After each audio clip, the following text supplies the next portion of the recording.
And a pleasant good evening, everyone. Jeff Debus, Sports Information Director at Calvin University. Back courtside, I am joined by the legend himself, Mr. Mike Lefebvre, the sweet shooting forward from the 1992 National Championship squad, a fellow 92 graduate of my own, one of my peers, and now one of my colleagues. Mike, great to have you here on the broadcast tonight. Thanks, Jeff. Fun to be with you. You're too kind with the introduction, but yeah, great to be here watching the Knights again tonight. Absolutely. Well, should be a good one. Calvin searching for his first win. Never thought we'd be saying that, but they have played some tough teams, and they have been right in the thick of a lot of games, just haven't gotten over the hump against some of these tough ones. Last night was another case example of that, falling to Emory 83-74. Emory team that went 2-0 this weekend, just got done defeating John Carroll University. They're going to go up against a Johnny team from St. John's out of Minnesota that is ranked 12th in the country and off to a really good start. I know you saw St. John's a little bit yesterday against Hope. What did you see there in that contest, Mike? Well, I saw a deep team with a lot of interchangeable parts, and they played really hard and really good defense. They score enough to win the games, and they gave Hope all they could handle yesterday. Absolutely. They play kind of this five-out style. And like you said, they interchange and they'll dribble drive, and they got guys that can drive to the basket, guys that can rebound, guys that can shoot. A lot of guys that can handle the ball, not all unlike what Kelvin had a few years ago when they didn't have that true big man, but this is a tough St. John's team, very well coached. We're going to have a moment of silence here in just a bit. Longtime Kelvin hockey coach Mike Petrusma passed away last night. He'd been battling illness for some time. Was undergoing treatment, and got the unfortunate word this morning that he passed away. Head coach of our D1 team and director of our hockey program. We also have a D3 team. So we'll have a moment of silence shortly before the national anthem. So I think we'll send it over to our public address man, Jason Fossey, in just a moment for that. But just to give you a little bit of a heads up, we are with a bit of a heavy heart here, not only in Calvin Athletics, but Calvin University as a whole, as Mike Petrusma, a Calvin man through and through. He loved Calvin University, everything it stood for. His father was an immigrant from the Netherlands who became a Calvin graduate himself, going into a long-time teaching career, and really instilled that love in Calvin to his family, including Mike. So we'll be having that moment of silence here in just a moment, and we'll be turning it over to Jason there for that.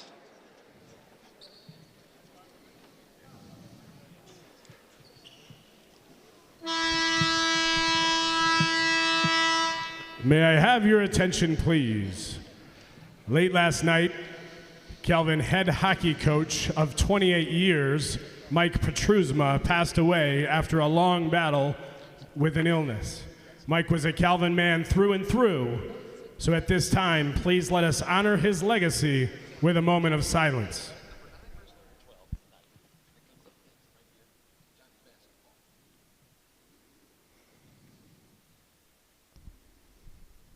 And now at this time, ladies and gentlemen, we ask that you please rise, and gentlemen, remove your caps as we honor our country with the playing of our national anthem.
And good evening, and once again, welcome, ladies and gentlemen, back to Van Ord Arena here on the campus of Calvin University for the final game of the 7th annual Great Lakes Invitational, featuring the Johnnies of St. John's University and your Calvin Knights.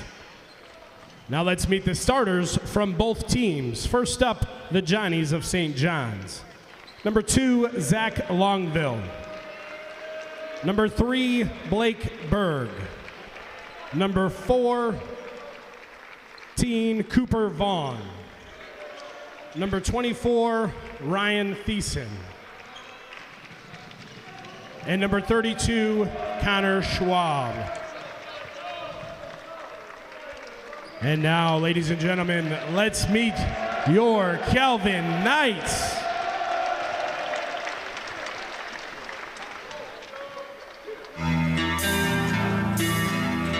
A 6'5" junior from McBain, Michigan, number 1, Trevin Winkle. A 6'3" junior from Caledonia, Michigan, number 5, Luca Ressler. A 6'7" sophomore from Petoskey, Michigan, number 23, Brady Ewing. A 6'6" junior from Muskegon, Michigan, number 3, Owen Varnado. And a 6'4" tall senior from Huntley, Illinois, number 0, Uchenna Egekeza. The Knights are coached by Bill Saul in his 6th season. All right, there you have it. Enter Sandman, our starting lineups, and thanks to Jason Fossey for doing a fantastic job at the public address microphone for all 8 of these basketball games of the 7th annual Great Lakes Invitational. Pat McKenzie is the head coach for St. John's in his 10th year.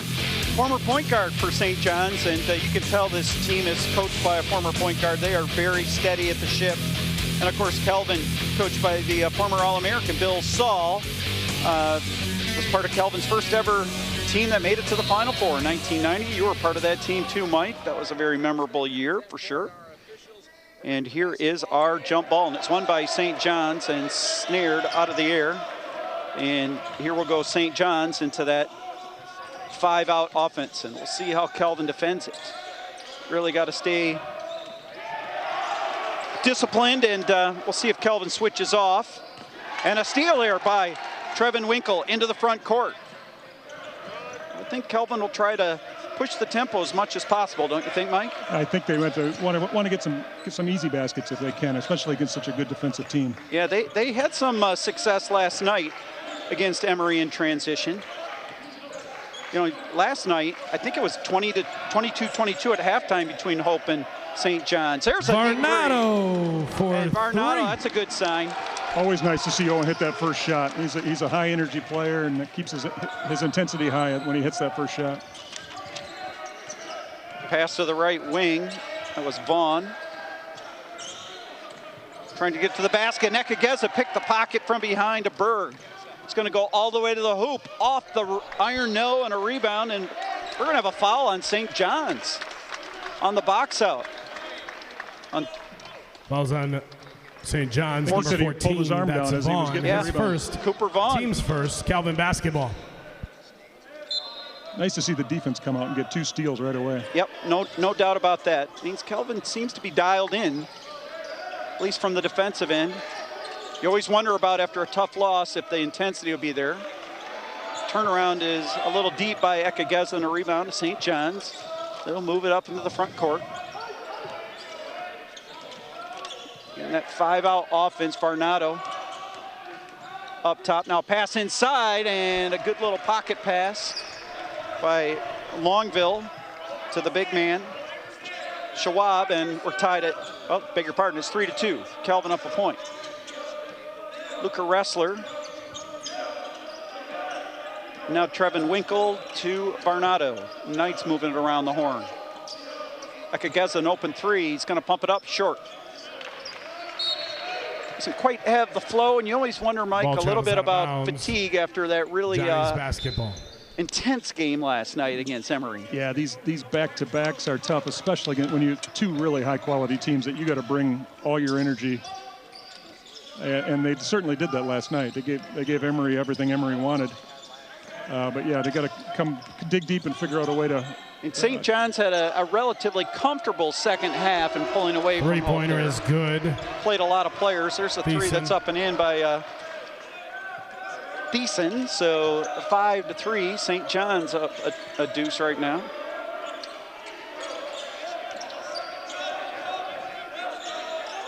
Wrestler gets a screen from Brady Ewing. His three is deep.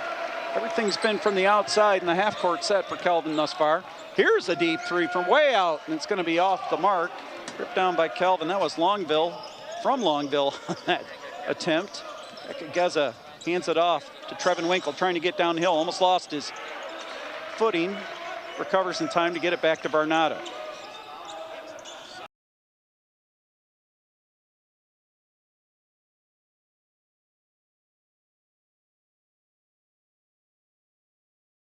And here come the Johnnies.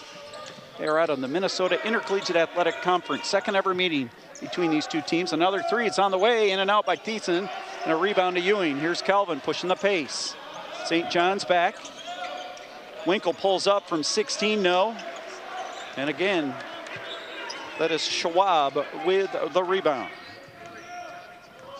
It's actually Schwab. So sorry for that mispronunciation. Pass inside, turnaround from 15, no. Varnado with the board. Here comes Wrestler. St. John's getting back. A transition opportunity for Kelvin. Ewing, so Wrestler off the screen. Pass inside, off the window, up and in, no! How did that pop out? Winkle, that thing was everything but down and then popped out somehow. It's like somebody had their hand underneath the net. It almost looked like somebody pushed it back out. Pass into the corner. It's Schwab. Up top. Ekageza all over Vaughn right there. 8 on the shot clock. Right baseline, pass inside, little floater is good. Again, that dribble penetration setting up Schwab, and it's 7-3. That dribble drive by St. John's, they play it to perfection. Up 4. Pass inside to Varnado. He's going to try to back his man down. Double team comes, loses the dribble. Ewing gets it up top. He's going to dial up a 3, deep. And a rebound to St. John's. Johnny's in control early. Blake Berg hands it off to his point guard, Longville. Kelvin ranked 9th. St. John's ranked 12th.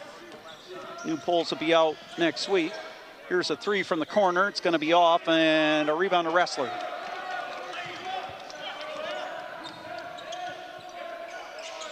A 3 from the wing, no, but Winkle got the offensive board. Got caught underneath the backboard a little bit, so couldn't get the layup attempt. Here's Varnado between the rings. Now Ekageza trying to get downhill, nothing there. 8 on the shot clock. Varnado double teamed. Winkle. Ekageza 3 from the left side. It's Ekageza beats the buzzer for good feed from 3. Winkle.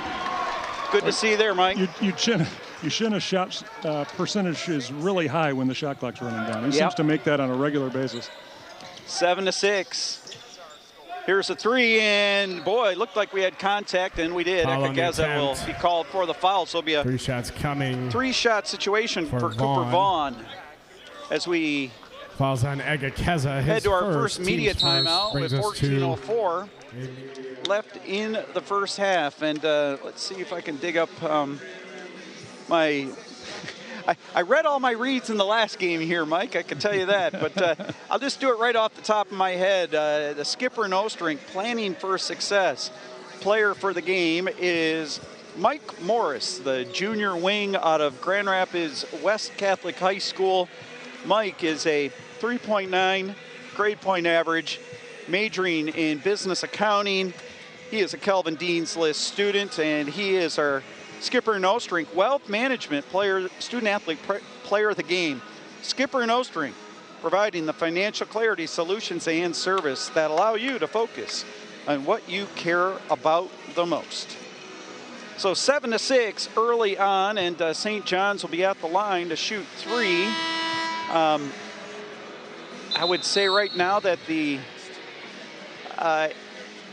teams are playing hard, but there's not that same crackle and buzz that we had last night, Mike. Not a lot of flow yet. I think it's probably, this feels like a bit of a grind, which is probably what Coach Saul was hoping to avoid, because that's how the Johnnies are going to play. Not bad to be just a point down at this point, but we'll look for the offense to flow a little better here. Try to get some better shots. The first meeting between these two teams took place in the NCAA tournament. First round 2022, just a few years ago in Platteville, Wisconsin. Kelvin won that one 77-71. We had Luke Morrison on the team. He was in the facility last night. First 2 free throws are down there for Mr. Vaughn. Got a lot of Kelvin basketball alumni in the house last night. It was fun to see. Well, I was talking to Coach Zimmerman in the post game, and of course Luke played 2 years at Kelvin, 2 years at Emory. The Emory years were kind of in between, and an odd freshman year and then grad year at Kelvin. But Kelvin sure glad that he played that last year. He had 37 in the win over Platteville there in the NCAA tournament, second round game.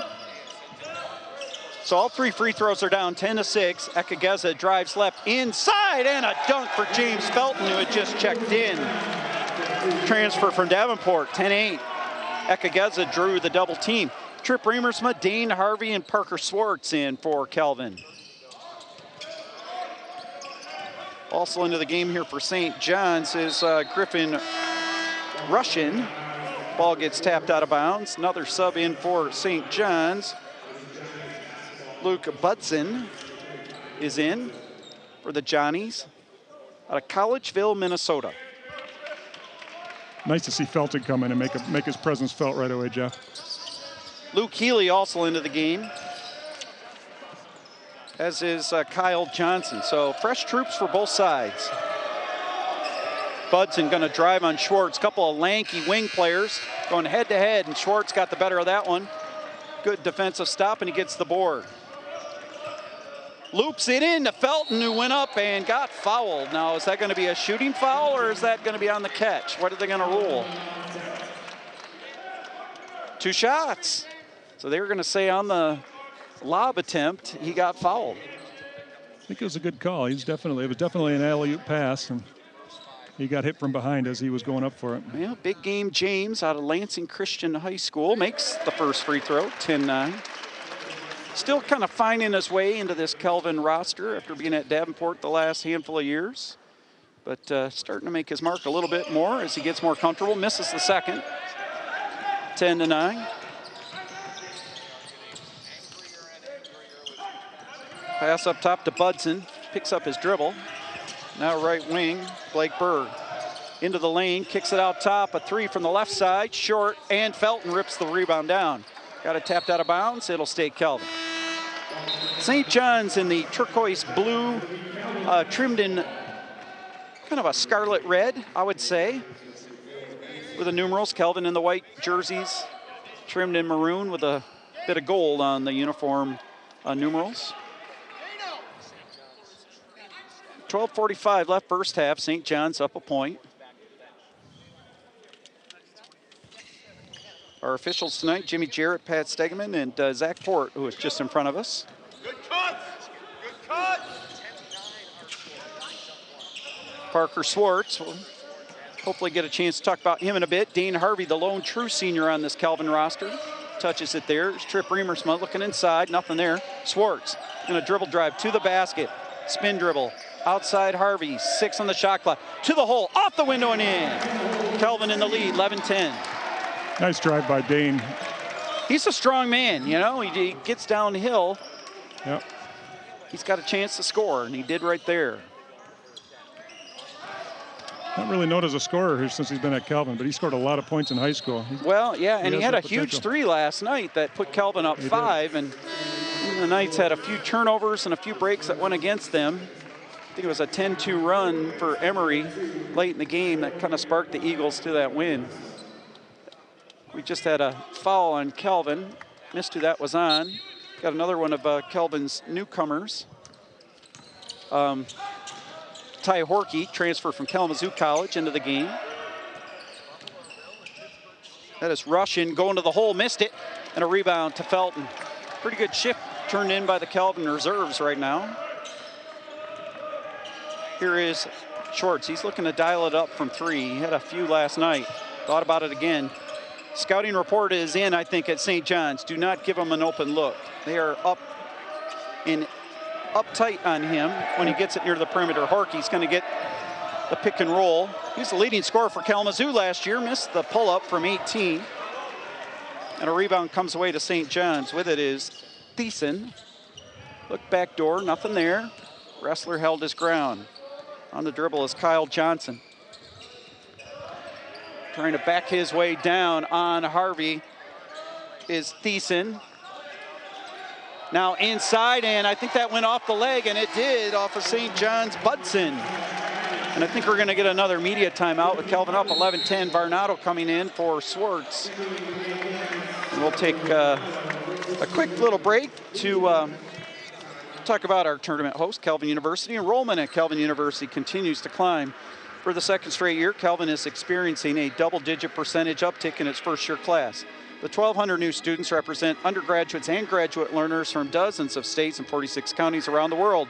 Discover why Calvin is in demand. Schedule a visit at calvin.edu/visit. Well, Mike, a lot of momentum going on here at Calvin University. You're in the development office, and you've been a part of that. You've seen some of the building construction that we've had with the new soccer stadium here and the excitement with football. Just your thoughts on all of that. Yeah, it's been the last 6 months. We opened a new track, and we new football locker room this summer, and dedication of the new Commons Union, of the renovation of the library at the beginning of the school year, and of course our new soccer stadium that we dedicated on homecoming weekend. So it's been a lot of fun and provided a lot of energy on campus. I was in that new Commons Union just yesterday, and boy, that is really, really nice. It's kind of a under the radar improvement here on campus, but it sure is something that the student body gets to enjoy, that's for sure. So back to the action here. Horkey stays in.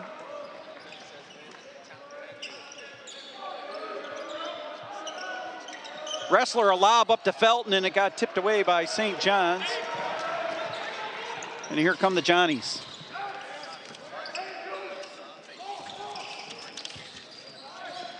Baseline dribble, Luke Healy.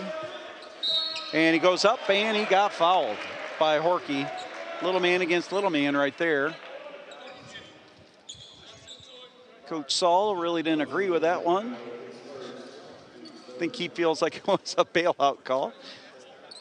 We had some entertaining coaches here in the last game with Coach Zimmerman and Coach Moran. And that foul will be on Horkey. Coach Zimmerman had a voice that carried. He entertained the whole crowd a couple times. He did. He did. He does not need a megaphone. Free throws up and in, so we're tied at 11. In is Winkle for Calvin. Trevin Winkle, that is. Our two Winkles on this Calvin team. You got Quincy Winkle, a cousin. Second free throw off the mark. Horkey has it. Tied at 11, 10:30 to go in the first half. Wrestler. Good defense here by the St. John's team. Wrestler to Varnado. Trevin Winkle driving hard on the baseline. Kicks it out to Horkey. 8 on the shot clock. Off the window, no, and a rebound to Luke Healy. Luke Budson swings it to Thiessen, and he puts it up and in. 10-footer in the lane. St. John's with the 2-point lead, 13-11. Man-to-man defense for the Johnnies. Very disciplined team. Varnado trying to get downhill, and he got fouled, cut off, had a little bit of a step on Budson. And he draws the foul, be the fourth on St. John's. Back in is Reimers Ekageza in. Harvey checks out. Horkey checks out. very deliberate pace. Coming back in for St. John's, Blake Berg. A little bit the old school, I know you're a baseball historian like myself, Mike, the old Minnesota Twins jersey look. They do, they do. And actually there was a Chicago White Sox version of this too way back in the day. Yep. That St. John's has. With the powder blues. Yep. Reamersma on the block, little duck in. Oh, and he missed the easy one from 3 feet. Got corkscrewed maybe a bit too much, and that was a missed opportunity. 13-11, St. John's with the basketball. Left side, Thiessen. Defended by Ekageza. Goes to the basket, off the window, no. Tip over the top, and it's in by Budson. Coach Saul wanted a foul from behind. I thought that was a good, clean play, to be honest. It did look like a good play. And a steal. Stepping out in front there was Healy. He's going to go to the basket and up and in. Just like that, St. John's with a 7-0 run, and they lead it 17-11. Defense creating offense for the Johnnies.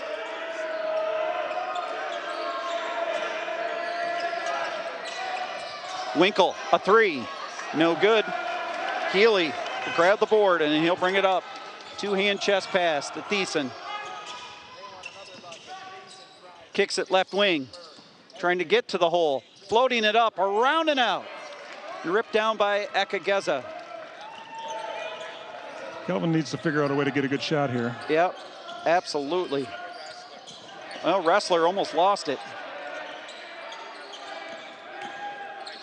And they're going to call a block on St. John's. Thought for a moment that might go as a charge. But instead that will be a block on Kyle Johnson, the junior out of Prior Lake, Minnesota. Kelvin's offense is a lot of dribble drive and try to create opportunities, and against a team that plays this good a defense, it's really hard for them to penetrate. So it's becomes a challenge to get a good looking shot before the shot clock. Varnado's got and he tried to dunk it and he missed it and he got fouled. Thought he was just going to lay it up, and instead he tried to flush it home and got called, or got the foul called. We'll have a media timeout. 17-11. Varnado will be at the line for a pair. St. John's though up 6. Our next sponsorship read here, if I can find it, Chick-fil-A.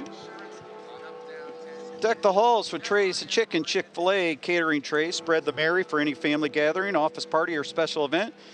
From signature Chick-fil-A nugget trays, boxed original chicken sandwich meals, or trays of special blend mac and cheese. Chick-fil-A is the perfect way to bring people together.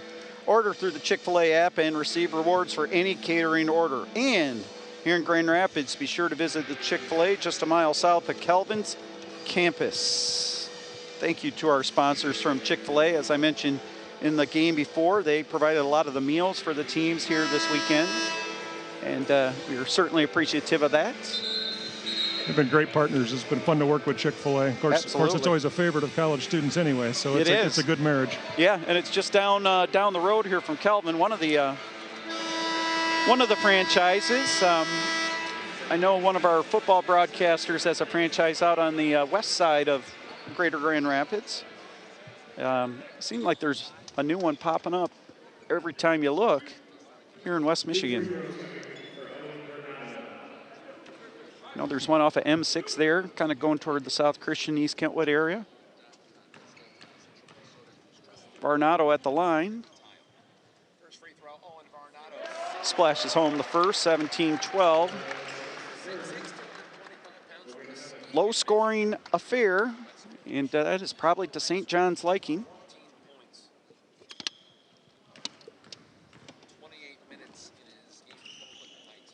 Points have been hard to come by for Kelvin.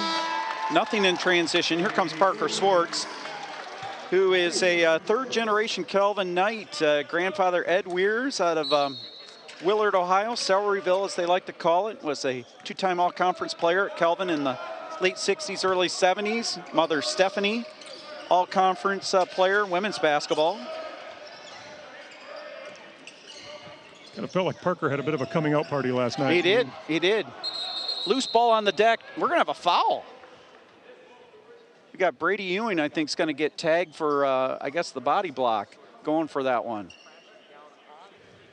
Yep, that's going to be on Brady Ewing. That was an interesting one. I think the referee said that St. John's player, and there's a great out-of-bounds play, and I think Remersma is going to be called for the foul. Knight's got caught napping. And it'll be a two-shot situation. This St. John's team, so fundamentally sound. Longville at the line.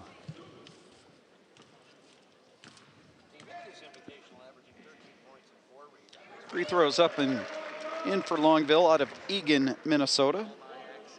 St. Croix Lutheran High School, I believe that is the Twin Cities area. Second free throw also in. So back to a 6-point St. John's lead. Porky at the controls. Ewing up top, and now Remersma. Up top to Swartz. He's got an open look. It's going to be off.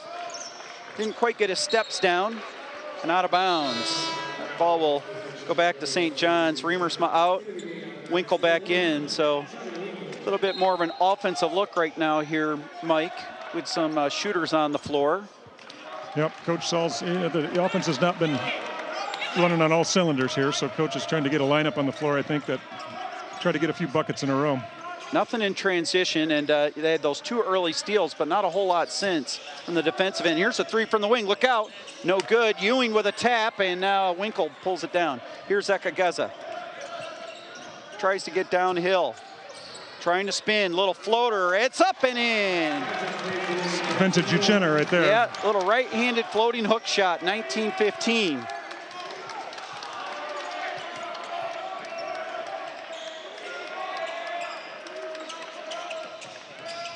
Cut off at the left baseline, kick to the far right corner. Healy a three, it's good.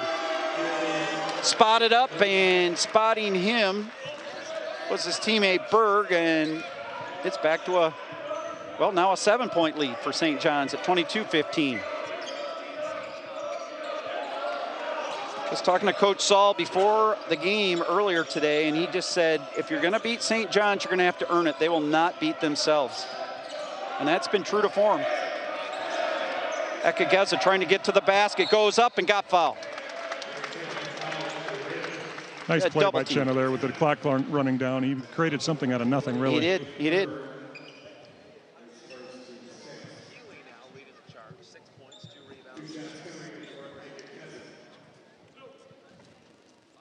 So Ekageza at the line.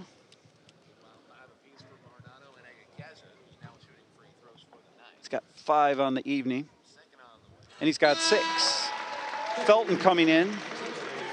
He was effective in his first shift of the contest. Let's see if he can add a little something.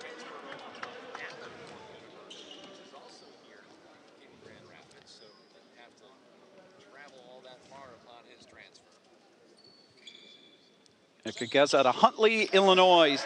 Western suburbs of Chicago, makes his second free throw, 22-17. I go right through Huntley when I drive to my sister's place in Woodstock, Illinois. It's a town right before Woodstock. Got to go past O'Hare Airport and then out to Huntley there.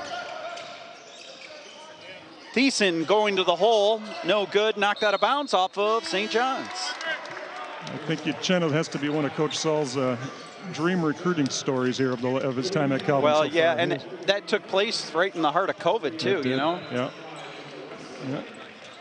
I think his visit on campus, there was nobody else here. Yep. I think everything took place outside.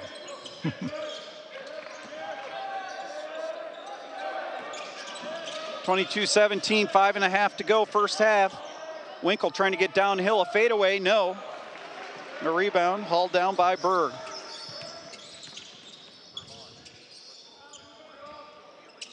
Healy up top, finds his man Berg. Thiessen now, working on Winkle. And a near steal by Ekageza. Thiessen gets the ball back. Ooh, almost another steal by Ekageza. Almost another steal. 8 on the shot clock. Thiessen going downhill. Floats it off and no good. Got his own board though. Goes up and laid it in. And I think Coach saw a little perplexed that the Knights did not get the rebound off that initial miss. 24-17. Knights need a few other players to step up right now. Ekageza's gonna crank up a three, in and out, and a rebound at Thiessen. Danger time right now for Kelvin. St. John's with that deliberate pace and a chance to go up 9 or perhaps 10 points late in this first half.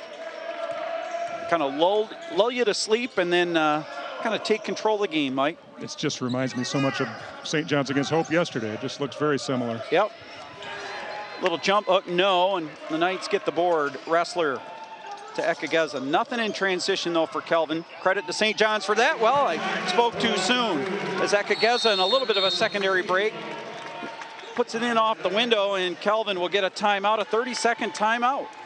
Well, it's going to become a full timeout with 4:01 to go, 24-19. And Mike, Coach Saul wants a strong finish here, so important. You don't want to be going down 8, 9, 10 at the break, and you have a chance to chip in and either maybe tie, take the lead, or at least stay within striking distance. Absolutely. You have to stay within striking distance against this team because they just don't make mistakes. And you don't get that many possessions. You don't get that many possessions, and if you're down by this in the last minutes, you're just going to be really have a hard time coming back against them. So you got to put yourself in a good position going into the half. Reminds me a lot. Of course, I'm coming fresh off a high school football campaign, and those of you in Minnesota may not be super familiar with this, but my son plays for a local high school, Hudsonville Unity Christian High School, one of the teams in their league, which is out of the Holland area, Zeeland West. Both teams played the wing tee offense, very old school, very ground orientated, and both teams knew that they're going to have limited times of possession with the football when they went head-to-head this year, and I know that created a sense of urgency to capitalize when you did have the ball because you knew the other side was going to hang on to it and milk that clock off. And that's kind of the sense of urgency that you feel right now. Exactly what it feels like, yeah. Every possession, even though it's still a long ways to go in this game, obviously, it feels like every possession is critical. Yeah, Zeeland West in the state championship game in Division III. They advanced today, so congrats to them. By the way, a lot of people don't really care to watch the wing tee, but it can be effective, at least at the high school level. Here's a pass, almost got away from Thiessen, but he picks it up. Barnato on him. Right wing, that's Berg. Now into the lane and scoops, missed it. Felton got a little tap out to Wrestler, and here comes Kelvin, 2-on-3. Wrestler from 15, straight on, get in, and falls out. Thiessen with a rebound. A little bit of a just hung there on the rim. A lid on the rim. We had that one earlier where it popped out on Winkle there. We were talking about. Here's a three from way out, around and out, and Wrestler has it. Knights need a bucket. Wrestler, he's going to dial up a three. Got a little screen from Felton, and it was short. Schwob got the rebound, and St. John's just going to walk it up the floor. Backdoor feed, Felton got a piece of it, but a little too much of the body, and Schwob will go to the line for two. That opportunity opened up for St. John's. I think that's always in the playbook in their offense, Mike, that pick and roll dive to the basket. That seems to be their favorite play. Good play by James, actually. I mean, he had to recover on that, but to get his hand on the ball to make sure they didn't get a three-point opportunity there. Schwob out of Waconia, Minnesota. My dad is from Worthington, Minnesota, in the southwest pocket of the state. I am not familiar with Waconia. I am somewhat familiar with the Twin Cities area, so I'm not sure if Waconia is from that area or not. I have to look that one up. Ekageza on the drive, 2:44 to go. Schwartz, tightly defended by Thiessen. And Schwartz got his pocket picked, and with it is Longville. They have been all over Schwartz. They are not giving him any room to breathe to get an open look, are they, Mike? They paid attention to him, what he did last night for sure. Berg on Ekageza, off the back iron. Ekageza got the rebound. Here comes Kelvin, down 5. 2:15, handoff to Barnato, a three, short. fading away. I think that's 3 3-pointers in a row that were short by the Knights. Yeah. It's that little pocket pass, ball kicked around from the corner, and it's up and in by Healy. Great ball rotation. Well, Healy's got a nice first half going. He got 9 points already. I had a nice game last night against Hope. Horky thought about another 3. Knights have misfired from out there. To your point, Mike, I think what you're inferring, well, here's Horky for a 3. That's way off. Knights have gone 0 for 4 suddenly. It's 24-19. You had a couple of possessions to try to get it down to 3, possibly 2, but you'd like to get a better look than just 3 straight triple tries, you know? Yeah, and a couple of them were quick, you know, very early, just coming down the court and putting it up. And it's going to be a foul on Schwartz, and I think that is the 7th foul on Kelvin, so that will send St. John's to the line, and just what Kelvin was fearing. The Johnnies with a chance to go up double digits here late in the first half. Just a moment ago it was 24-19, and Kelvin had the ball a couple of times. Came up empty on some deep 3-point attempts. St. John's comes back, hits a 3 of its own, and a good ball reversal, and now up 9 with a chance to go up 10.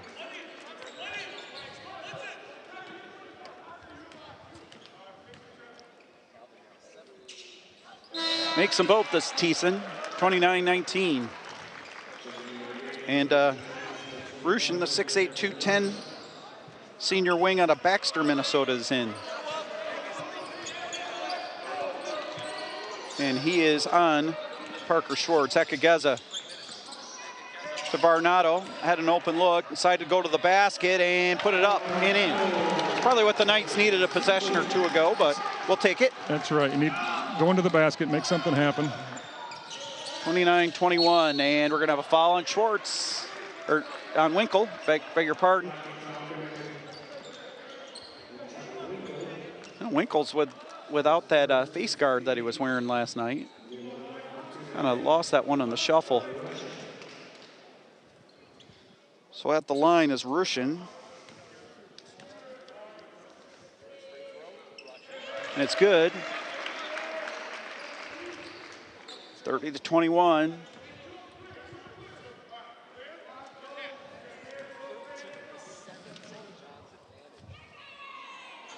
Second one's going to be short. Rebound to Winkle. Finds Ekageza.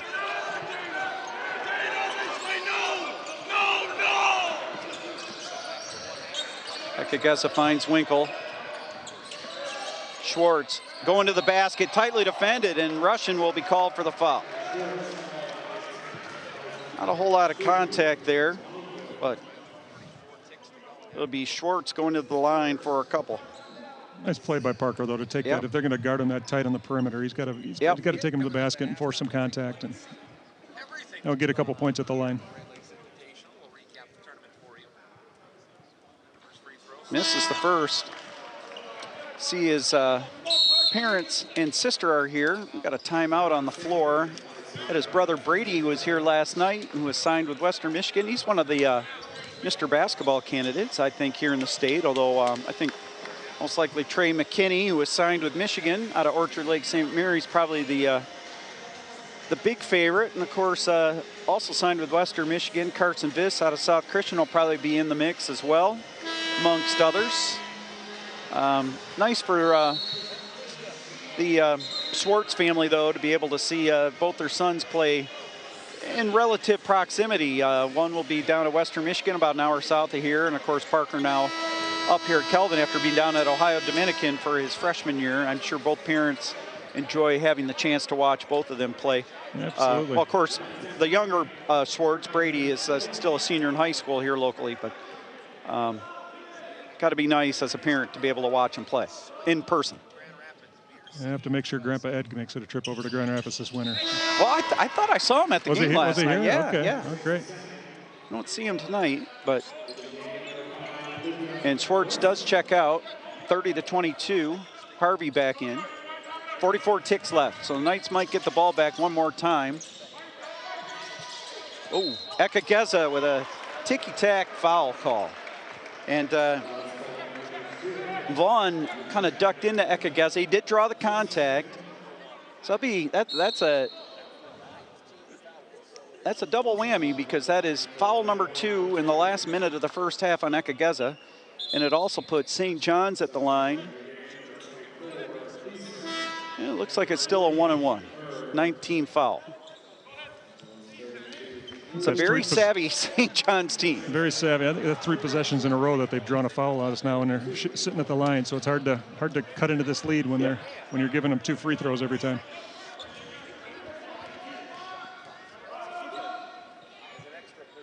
And splashes it home.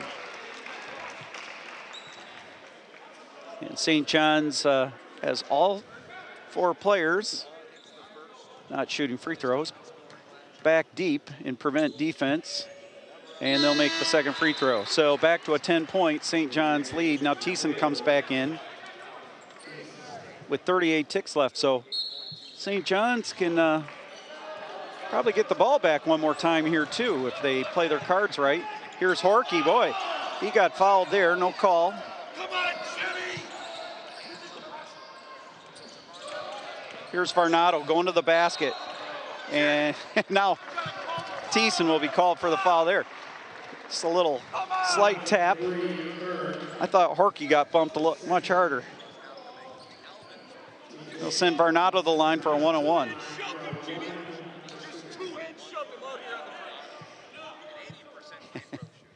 Well, I don't disagree with Coach Saul on that one. I think Coach Saul's saying if you're going to call it on one end, you got to call it on the other. So.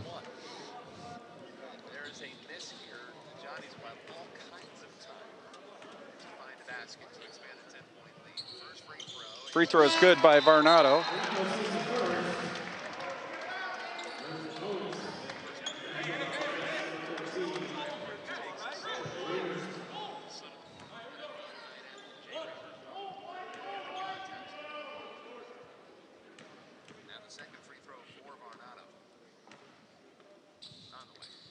Second one up and in, so back to an 8-point game, 32-24. You got to think St. John's will play for just one.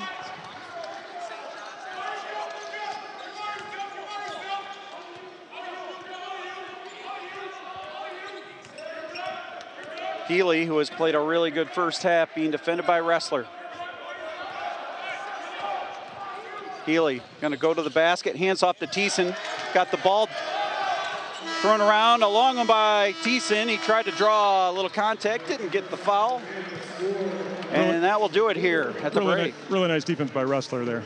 32-24. Well, I'm going to kick you off for a little bit here, Mike. We got Bob Quillman coming on, our good friend Bob, the QCast, coming down for a halftime interview. So, absolutely. Yeah, definitely pass it over to Bob. We're going to bring it down, and then we'll bring you back. So, at halftime, 32-24, St. John's on top, and here comes our honored guest, Mr. Bob Quillman, and this should be a lot of fun.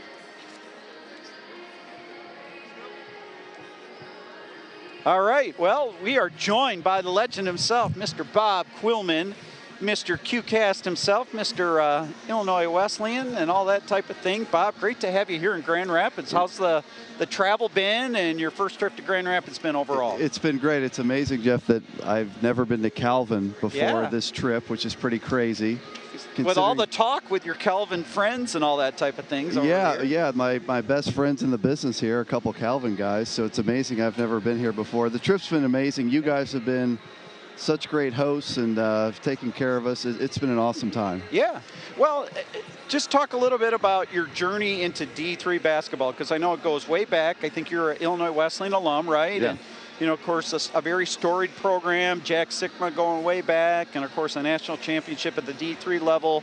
I think that was 97, Brian Crabtree, Corey Kuhn down in Salem, Virginia. So what's been your interaction with all of that? Because I know you're a part of the Jack Sikma Invitational a few weeks ago that Kelvin was at. Right. And you know Jack personally, so just walk us through all of that. Yeah, I was a student at Illinois Wesleyan and happened to be really close friends with most of the basketball players, and we were kind of in the same fraternity together. I didn't know anything about D3 basketball when I came down to school. I started going to the games as a freshman, and I was pretty shocked at how great the level of play was. We had a guy named Jeff Keel. That's probably the reason I became I couldn't believe how good he was. He was a 6'7" power forward from Yorkville High School. He was an All-American. So just kind of fell in love with it and started doing play-by-play on the student radio station. After I graduated, I had a chance to work for WJBC just in a part-time capacity doing color for Art Kimball, who was a legendary guy, and followed the Titans to Salem, Virginia several times, including that national championship, and just started broadening out for fun, doing some things with D3Hoops.com nationally. And then in the last, 5-10 years, we've met Matt and Zach and Ryan Whitnable and Carl Riley, and so we've got this little community, and it's a fun community to be part of. Yeah, absolutely. Well, you were there during the days of Denny Bridges, the legendary coach. He was at Illinois Wesleyan for 40 years or something along those lines. What kind of a guy was he? Really good. He was an amazing coach. He was really good with people. He was an offensive tactician. The Titans would shoot regularly 50% from the field on the season. Really good guy. He bled Illinois Wesleyan green, and he still does to this day. He was hired by a guy named Jack Hornberger, who he played for. My dad actually played for Coach Hornberger as well at Illinois Wesleyan. And Denny was the guy that made it into what it is today. Scott Trost took over for him, and Ron Rose took over for Scott Trost. But Denny Bridges really built the Titan program into what it is today. So at CCIW, College Conference of Illinois and Wisconsin, of which Illinois Wesleyan is a part, one of the most rugged D3 conferences in America. What's it been like to follow that? And I know you're down in Dallas now with your work, but you still follow that very closely, and you kind of fly in and out at times for some of those games. I mean, it is a war zone each and every night, isn't it, from a basketball standpoint? I always look at the CCIW. It's kind of like maybe comparable to the Big Ten, in that there's just a lot of good programs, and over the years, many of the programs have been good. Yeah. I can't remember the exact stats, but 5 or 6 of the league's teams have been in the Final Four in the last decade. Yeah.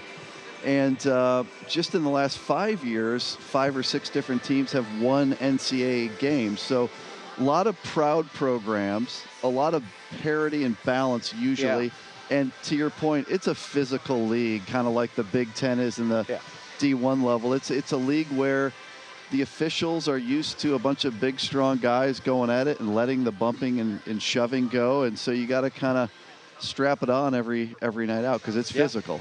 Well, and you get some entertaining coaches in the CCIW. Yeah. They're a lot of fun. And a lot of times we've been able to see them because the CCIW does match up with the MIAA. They're within that 300-mile radius frequently. So you've been able to watch the MIAA from afar. What's been your vantage point of that? I mean, trying breaking through. Everybody always thought that it was going to be Hope being the second team from the MIAA to win a national title. It was Trine University that did it. Yeah, the league typically when you look at the league, it's always been Hope and Calvin over the years. Yep. And the knock on the league has been, well, who's the third best team in the league? Yeah. And over the years, you've had Albion have good years and a few other programs. But now with Trine becoming a national power that won the national championship, and where you can go Calvin, Trine, Hope at the top, right now, and I think my friend Matt Snyder would probably try to make this case, is, the MIAA is as good or better than the CCIW because the CCIW is kind of in a little bit of a transition period. Yeah. So it's a great league with great programs, still anchored by Hope and Calvin, right? So we got to make sure Trine's in it for the long haul, which I assume they are, but they look like a powerhouse program that's going to make another run this year. Yeah, absolutely. Well, let's talk a little bit about this tournament, what you've seen so far. I think you were the one that tweeted it out, and I agree that Emory looks like a national title contender. They are really good. They're really balanced, and they have a fantastic guard in Jair Knight. He is outstanding and was outstanding tonight despite a little bit of foul trouble. I think all 8 teams here are good, but the team to me that is separated and really makes you take notice is Emory. Yep. I do think they're a team that's a Final Four type team. They're a national championship type team. And they don't have any weaknesses. They're big, they're athletic, they're physical, they're well coached, they can shoot it, they can defend. And when I look at them, I compare them to my alma mater, Illinois Wesleyan. Those two are kind of neck and neck for me and the teams I've personally seen in person so far. Yeah. I think those two are probably top 2 or 3 or 4 teams, but Emory is just so unique in that they have those two superstar players at a guard position, and they're just a tough matchup for anybody. They are. Well, your Titans are kind of back after having a little bit of a dip last year. They're back at it, and they're going to be a force to be reckoned with this year, aren't they? They will. Last year ended on a sour note because they got left at the the Pool C table, right? Yep. They went 14-2 in the CCIW. Unfortunately, they lost one too many games. On their Christmas trip, they lost to Cal Lutheran and Redlands. They lost at the Great Lakes Invitational to Marietta. They lost the game to Stevens Point. Take any one of those out, they get in with the same group they have this year. But they've kind of reloaded it. They lost a couple guys, but the guys they've replaced them with are great. I don't want to say better, but as good. Yeah. And so this year they're a little bigger, they're a little more physical, and they're a little more offensively dynamic. They can really score it this year. Yeah, well, that's always the key, especially when you want to try to make a run, is having guys that can score points for you. There's no question about that. So let's talk a little bit about your podcast. So we talked about the D3 DataCast, which has a lot of analytics. What's the QCast like, and what are some of the guests that you tend to have? Because you have more guests rather than the Snyders, right, talking to each other in their own room. The good thing is it's very different. We complement each other because we're doing different things. And the DataCast is really a national program that every episode is focusing on multiple programs. Mine's an interview show. That's what I like to do. Is I get a player, I get a coach, I get somebody from the D3 universe, and I'm doing a 30 to 40-minute interview where we get into stuff. So we're trying to do completely different things. I like hearing people's stories. I like meeting people that way and kind of digging in. And they appreciate getting to tell their story because it's something that helps their program. It's something they can share with recruits and people in their program. So totally different shows, but mine's a straight-up interview show.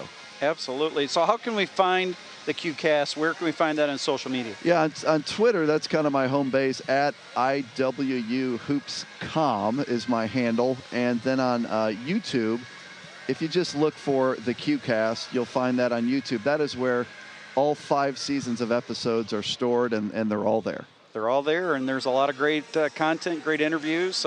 Coach Saul has been on He has before. a couple times. Yeah, and it's always been great. So it's been great having you here, Bob, and I'm assuming you're flying back to Dallas tomorrow then? I have a 7 a.m. flight. I'll be back in Dallas by 9:30 and on the golf course by about noon. Well, there you go. I'll be golfing, and we can't thank you enough, Jeff. Everyone here has been incredible. You've been awesome, the whole staff. So on behalf of all these guys, thank you to Calvin, and you guys have been amazing. Well, thank you. Thanks for stopping by. Thanks, man. All right, that's Thank Bob you. Quillman of the QCast, folks, and take a little break, and we'll be back in just a moment. Where will the next revolutionary idea come from? That next breakthrough in scientific research? At Calvin University, you can dream bigger, think deeper, aim higher. Our world-class faculty push students to keep asking hard questions and never settle for the status quo. Become part of a university that challenges students to go beyond as Christ's agents of renewal in the world. Calvin University, go beyond. Other financial institutions may do a couple things well, but in our experience over the past decade, Lake Michigan Credit Union has done all of the things well. LMCU has been there for every stage of my life. I don't think I'd be in the same position if it wasn't connected to LMCU. I know where my money is. I know what I can spend. I know what I'm able to do. And that's an amazing experience to have. In terms of customer service, LMCU is top-notch. You're not going to find a better place to bank. Applied Innovation is excited to celebrate more than 35 years of helping our customers grow. Starting as a printer, copier, and fax dealer, Applied has evolved into a complete office technology provider to include managed IT services and workflow automation. What sets Applied apart is really our why. That's at our core, a passion for service, for people, for business. If we're at service to one another, then we can take great care of the customer. Happy people take great care of customers, and we just happen to sell technology. The best part of grad school would be the connections that you make, not only with your cohort, but with the professors as well. I felt very supported, and I don't feel alone in the program. I just really feel like each individual in the program gets The relationship with the professors in a different way that's meaningful to them and is more geared to them. I'm a grad student at Calvin University. Yay! Okay. At Calvin, our faith in God and pursuit of excellence drives us. Our new soccer stadium reflects that commitment, offering a premier space for our student athletes to compete on and off the field. Whether you're an athlete, a summer camper, or a spectator, join our community of Knights at Calvin University.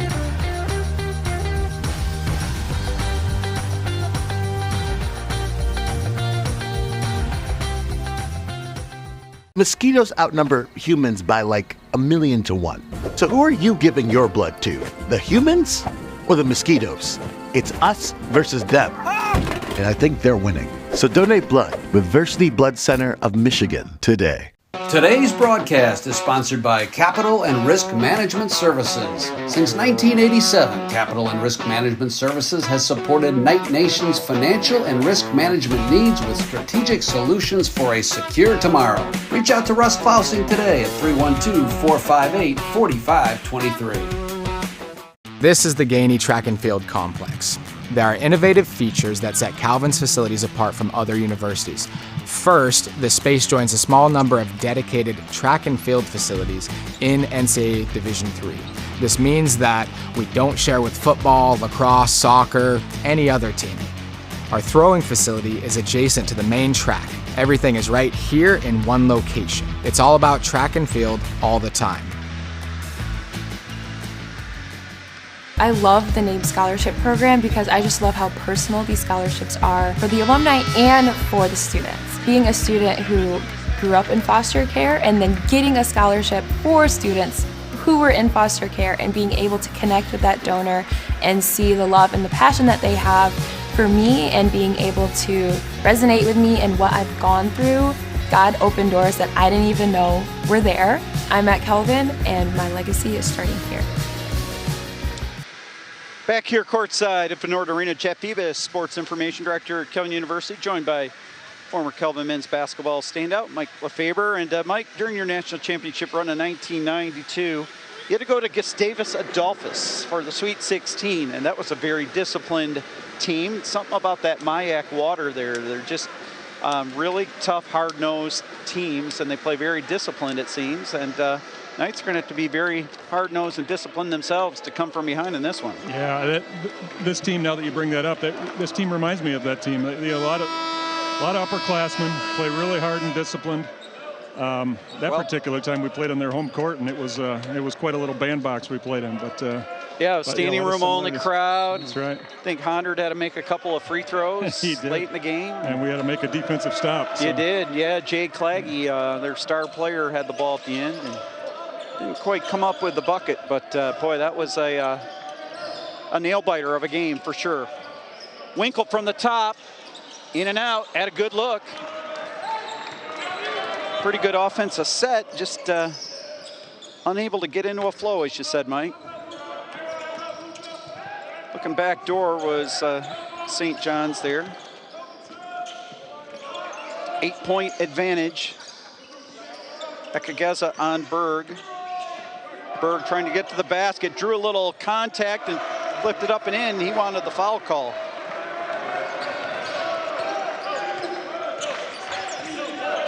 I'd like to see Calvin get into something a little quicker, get something down in the lane. Yeah, the longer the shot clock. Here's Ekageza from the free throw line, deep. Winkle tapped it out. St. John's all over it. Longville with the board. Thiessen will draw the foul on Varnado. St. John's very good at knowing how to draw the fouls there. They see the angles, they see the opportunities there, and they're either going to get to the basket, get to the spot, or they're going to draw the foul. So Varnado called for the foul. I think that's just his first.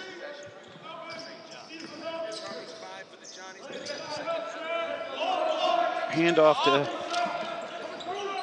Vaughn, and the point guard, Longville. To the basket, a kick out, Thiessen, 4-3, short.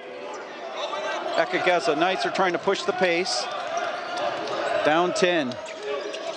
Winkle. Good switch by Thiessen. He picked him up at the free throw line. This defense by St. John's is very disciplined. Up and under. Varnado off the window and in, and he drew a foul. That's one of the rare times that St. John's has been caught off balance. I'd like to see more of that from Owen. Yeah. He's one of the guys on the team that can make that happen and strong enough to finish it when he gets hit. Much different Calvin team this year. No Jalen Overway, of course. Most Calvin fans and D3 Hoops fans know about that, of course. Injured in last year's national quarterfinal game, and free throw is going to be a little short. Ooh. And St. John's comes down to the board. So want to know Jalen's situation, you can just Google Holland Sentinel, Jalen Overway, and he kind of told his situation there to Lenny Padilla, the reporter. Steal there by the Knights. Kelvin down 8. Varnado right side to Winkle. Got a screen, fade away, shot good. Maybe that gets him, and he puts his hands up in the air. Says, hallelujah. Yeah, Trevin's too good of a shooter to be struggling as much as he has. Nice to see that going for him. Yep, 34-28. No, Varnado's going to get tagged another little cheap foul. His second.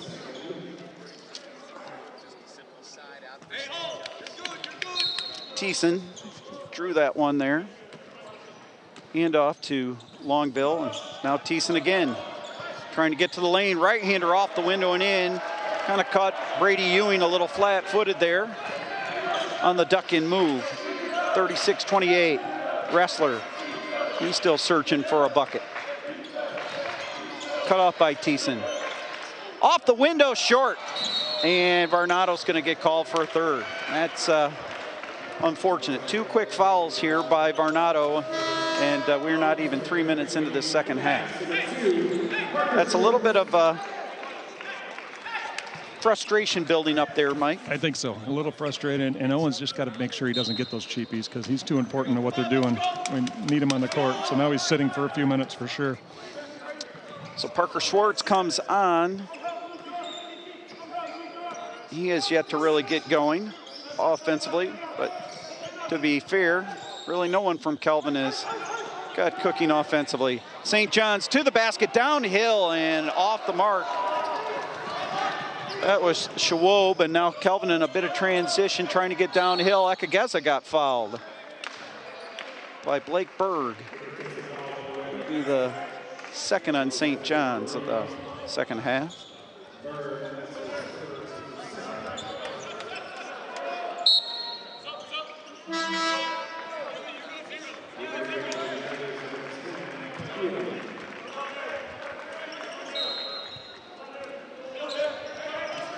Inbound play, Schwartz looking inside. We got another hold coming up on St. John's. Not sure if that was Wrestler or Ekageza that got held, but Pat Stegeman whistles the Johnnies for that one. So 3 fouls on each team so far. Brady Ewing, Petoskey native, has it. Now Ekageza. Ewing trying to post up, nothing there. Wrestler, good defense by St. John's. Wrestler trying to get downhill. Oh, had a good look at the basket and just kind of lost track of where he was and left it short again. Here's a long 3, it's up and it's in, and that one hurts. Well, had a chance to get it down to 6. Yeah, exactly, Mike. Instead of 6, it's 11.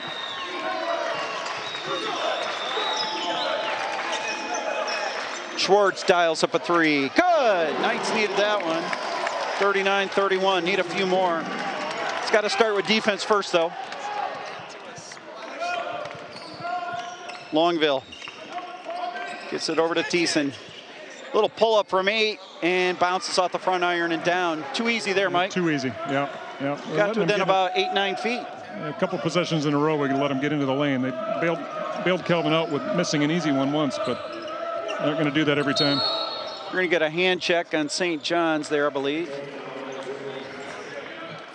That'll be on Longville.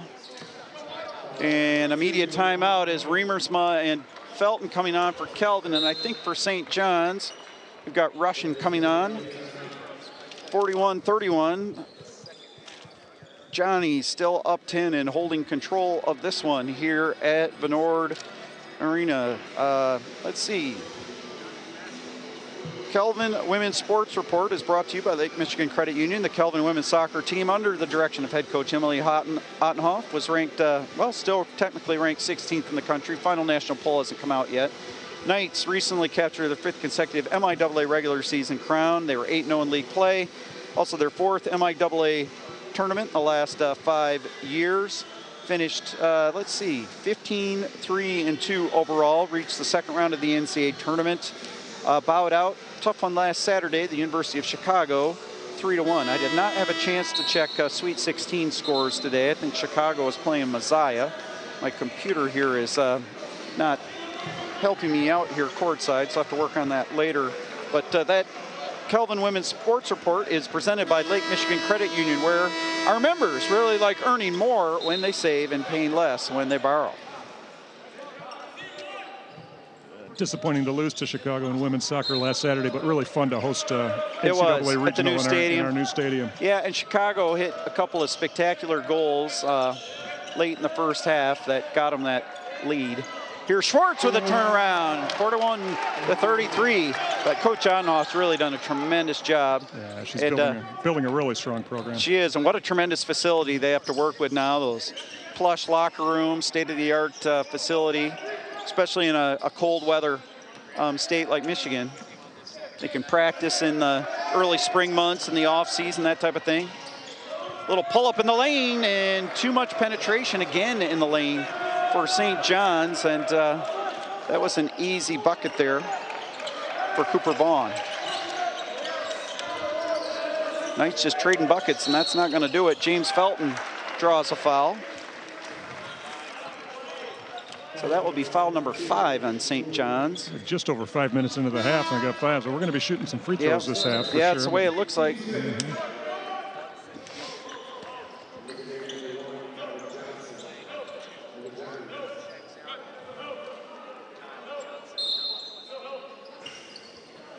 Lob in to Felton, Schwab. Makes a little bit of length in right now, Ekageza. Handoff to Riemersma. To Winkle. Trying to spin his way, fadeaway jumper, it's good! Knights making some tough shots now, and they need to make some tough stops. 43-35. They have really not gotten anything in transition though, Mike. St. John's has been so disciplined. Yep, they are. Here's a 3 from the right wing. In and out and a rebound to Felton. That was Kyle Johnson who tried to go deep.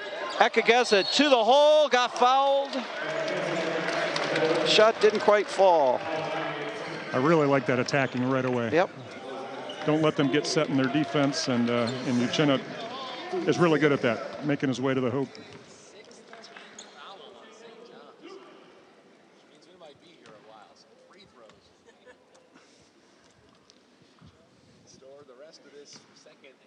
Ekageza at the line.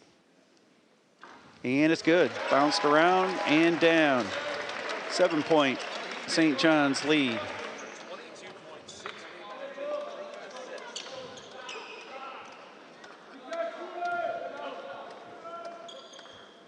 Second one up there and through. 43-37. 6-point St. John's lead with 14:03 left in this one. Johnson swings it left side. 3 from the top. It's going to be short. Felton with a rebound. Pretty good defense by Ekageza on Vaughn. Big possession here, Mike.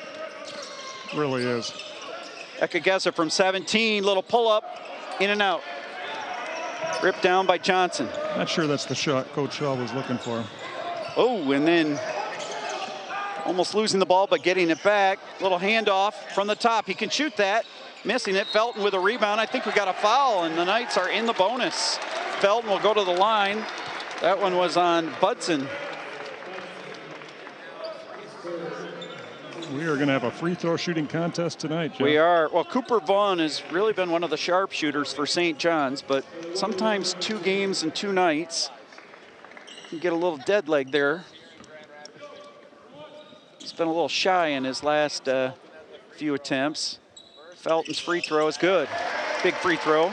Down to a 5-point St. John's advantage. Nice looking free throw there for the big man. Yep. A nice arc on it.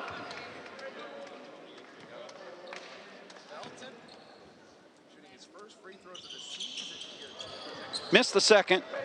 And might have been the announcer's curse. Yeah, there you go. Russian with the board. He does have a pretty good looking stroke though. And we're going to have a foul on Riemersma. That'll be the 4th on Kelvin of the half. Got Blake Bird coming back on for St. John's. Back in for St. John's, Schwob replaces Budson.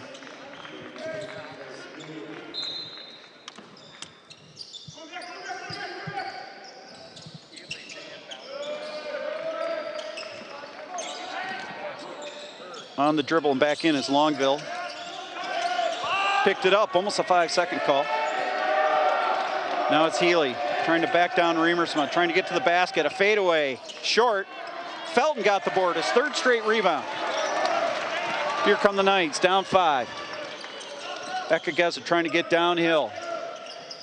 St. John's gets a little help side there, so the Knights have to swing it around the perimeter. Up top, Schwartz. Fadeaway, in and out. A little bit of a line driver on the fadeaway from the left elbow. Flat shot. On the dribble there is Russian. Left it back to Schwob, and now it's Luke Healy. There is that 5-out offense, and it works to perfection. Going hard to the basket and floating it up and in is Berg. So back to a 7-point advantage for the Johnnies. They're a tough nut to crack. Kind of feels like playing Albion in a MIAA contest. in Kresge. 45-38. Those Albion games will come soon enough. Felton on the baseline. Oh, kind of got caught in no man's land, threw it away. I think he probably should have just gone up with a shot.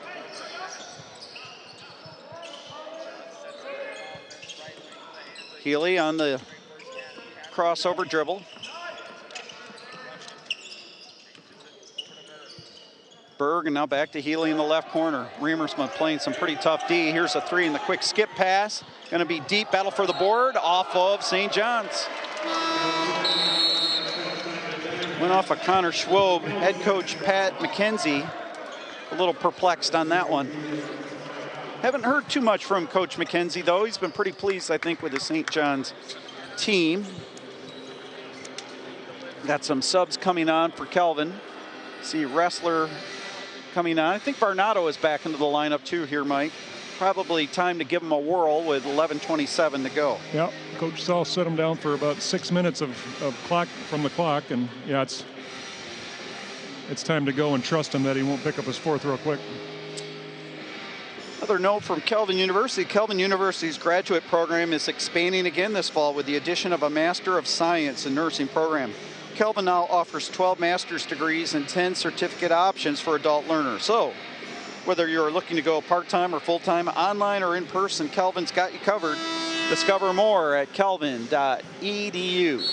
I know a lot of these Kelvin athletes have had the opportunity to go on and get their master's. Uchenna Ekageza is one of them. I think he's in a combination of the Master's in Business program and the Communications department. So he's getting a dual Master's degree, is my understanding. Yeah, I think you're right, Jeff. Yeah, and also Ty Horkey and James Felton coming That's right. over. So, yeah, it's provided a lot of opportunities, and a number of other teams have had similar stories. Yep. So. As well as just a general student body for sure. And I know these Master's programs have been very popular.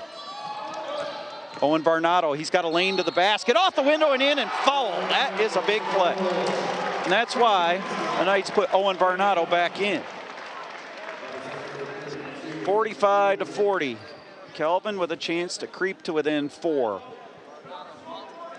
Coach Sell's got to be happy with how the team's competing here in the last few minutes. Yeah. They're really getting after it on defense and getting some better shots on offense.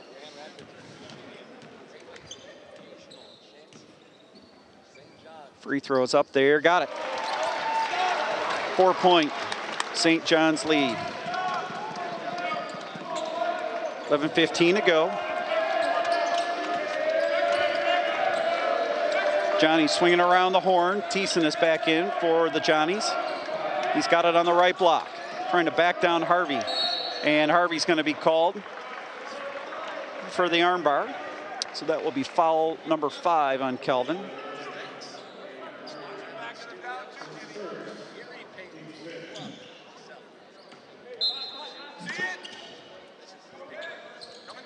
Lob in the Thiessen to Healy.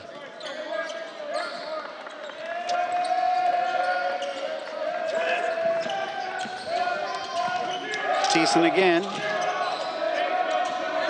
Trying to work on Harvey. He's going to fade away. That's going to be off the mark, and a rebound to Ty Horkey's into the game. Fantastic defense by Dane there. And when they're keeping him out of the lane, Jeff, we more often than not end up with the ball off a defensive rebound. Ooh, Varnado was feinting the 25-footer. Here's Riemersma from deep, and he got it. 45-44, Trip Riemersma with a clutch triple right in front of the Kelvin bench. It's a 1-point lead for St. John's, 10:15 to go.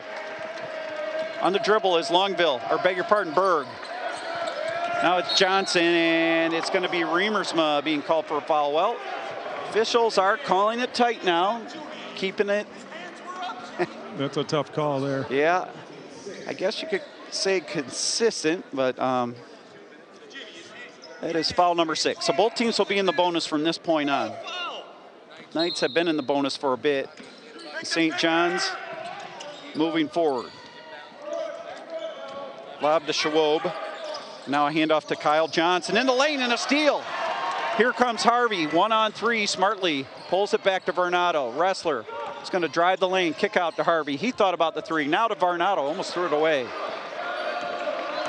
Here is Varnado, look out. Backdoor feed to Riemersma, and he got fouled. Good cut to the basket by Riemersma, and the drive to the basket by Varnado created that opportunity, Mike. It did. St. John's was, I think, thinking he was going all the way again, which and that draws the attention of others, and really nice back cut by Tripp. Well, he missed the first one. We were talking about Zeeland West earlier in the day. There are 2 Zeeland high schools in West Michigan, Zeeland West and Zeeland East. Tripp is a graduate of Zeeland East, for those of you in Minnesota watching. His father, Jay, is a familiar name, former University of Michigan football player, and played with the Buffalo Bills and Pittsburgh Steelers for more than 10 years total, his NFL career as a tight end. Second free throw is good, so we're tied at 45. I watched Jay play some basketball back in his high school days. He was good. Quite a basketball player. That was back when it was just one Zeeland high school. They have That's since split into 2, but yeah, he was a tremendous athlete. Going to the basket and missing was Blake Berg, and Varnado rips it down. Here comes Kelvin in transition. Horkey. Luca Wrestler. He's going to go to the basket. Left hand off the window and in. He wanted a foul, didn't get it. Ref said play on. 47-45. Kelvin with the lead. How about that? Longville pass into the lane. 3 on the way from Thiessen. Off the iron. Headed to the corner, and it's Ty Horkey. St. John's has gone a bit cold. Got to think that Kelvin's going to want to get this thing downhill again, Mike. Yeah, for sure. Oh, well, go for 3. How about that? Owen Varnado. What do I know? I'm just the sports information director. Owen's an emotional player. When he's feeling it, he's feeling it. 50-45, biggest lead of the game for Kelvin. 8:30 left to go. Here's St. John's, so they're not going to go away. Little floater is good off the feed. That was Schwab. I think that was Kyle Johnson, or not Johnson. Longville on the assist. Here's Varnado, look out. Got 3 fouls. Luca Wrestler, he's going to go downhill off the window, no. Good defense by St. John's, and a rebound there to Schwab.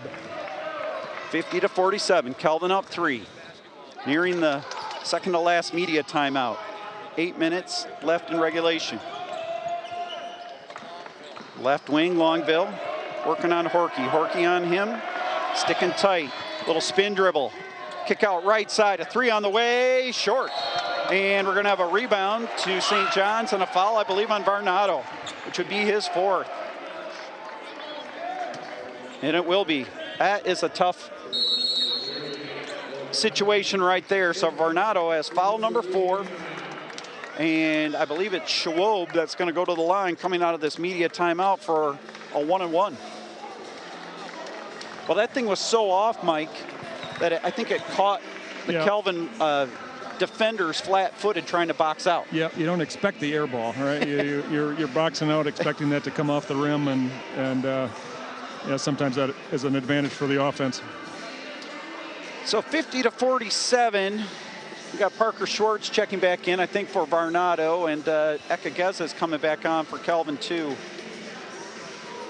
Well, just like last night, Kelvin with a 5-point lead and trying to hold on. Let's see, I think I got one more sponsorship from our good friend Bob Sack, who has put together all these sponsorships. You hear Bob a handful of other times yet this year, calling basketball games. Let's see, if you're coming to Grand Rapids for a Kelvin home game or any other university event, your home for accommodation is the Hilton Garden Inn, less than 1 mile south of campus.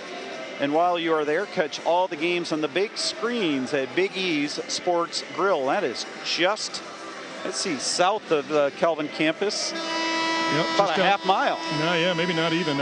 All the 6 teams from out of the area all stayed there over this weekend. Yeah, it's a beautiful, beautiful place. Yeah, and great, the Sports Grill right across the parking lot. Yep. So it's, I'm sure it was a great spot for the 6 teams to stay this weekend.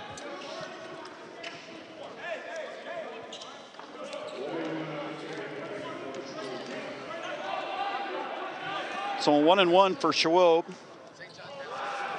Free throws up there, and he got it.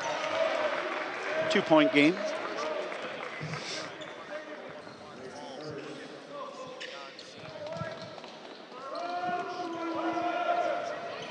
Second one, around and in. 1-point game, 50-49, 7:46 to go. Ty Horkey at the point.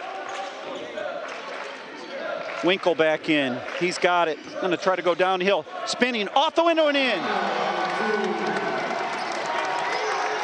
A little bit more one-on-one with Kelvin isolation style, Mike. Yep, really nice play by Trevin. He's you can see his confidence rising as he's now made a few shots in the second half.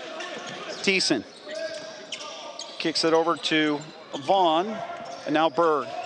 Defended by Schwartz. Thiessen to the rack, no. And a great rebound by Winkle, and he was fouled. Thiessen was off on the drive to the basket, and I think a little frustration in his part as he hauled Winkle down, and that is foul number 10 on St. John, so it'll be a 2-shot situation for Trevin. Chance to put Kelvin up 4 or 5 again. Trevin out of the McBain area, McBain Christian graduate, up near Cadillac, Michigan, about hour 45, 50 minutes north of Grand Rapids. Up and in. His cousin, Aaron Winkle, National Player of the Year. And of course, Aaron is the father of Quincy, who's on the team. So all sorts of Winkles here. Up and in. We had Marcus Bolt, who his mother is a Winkle, so you've got all sorts of Winkle clans here at Kelvin men's basketball. 54-49, 7 minutes to go. Kelvin up 5. Pulling up his dribble, Berg. Thiessen again. Outside, Kelvin defense has ramped up. Picking up his dribble. Here's a jumper around and in by Russian. That's a tough hit and a big hit. That was a good shot. St. John's needed that one. And they got it. 3-point lead for Kelvin here. They got the ball, 6.5 to go. Hand off to Dane Harvey. Now Winkle, 10 on the shot clock. Looking for a screen. He's going to try to take his man. Nobody there. Hand off to Ekageza to the hole. Got a shot block. That was Berg with the shot block, and quickly St. John's. Now it's Thiessen who's going to try to bull his way to the basket. No. Kicks it back up top to Longville. Horky almost tied his man up. Layup is going to be short, and Schwartz with the board. Under 6 to go. Ekageza, Kelvin in transition. Horky right side. Harvey, a 3 from the wing. Good! 57-51. Knights up 6. Biggest lead of the game. Big shot by Dane. One of those kind of momentum shots. He's not afraid to take them. He's not. Longville to Thiessen. Thiessen trying to get to the basket. And a steal by Ekageza. Uchenna to the hole, lays it up, and no, but foul. Foul. Uchenna's looking at the basket like, how did that not go in? I know it. I know it. Cooper Vaughn called for the foul with 5:29 to go. He is so good as a free safety there. Stepping into the lane. Got a chance to become Kelvin's all-time leader in steals. Inching his way up. How far is he, Jeff? Do you know? Needs another 30 or so. So definitely within striking distance. Was looking at it the other day. Let's see what his point total is. It's now at 12 points, Uchenna. I think he needed 20 to move into 17th place in the Kelvin career scoring list. I had those notes here somewhere that I wrote up. Missed the second. He's going to climb a lot of lists over the course of the rest of this year. Got a chance to get into the top 10 on the scoring list. Chance to become the all-time leading steals man. Pass to Thiessen. Gets the return feed. He's trying to get to the basket. Off the window. Missed it. Tipped around. Ekageza got it to Schwartz. Here comes Kelvin in transition.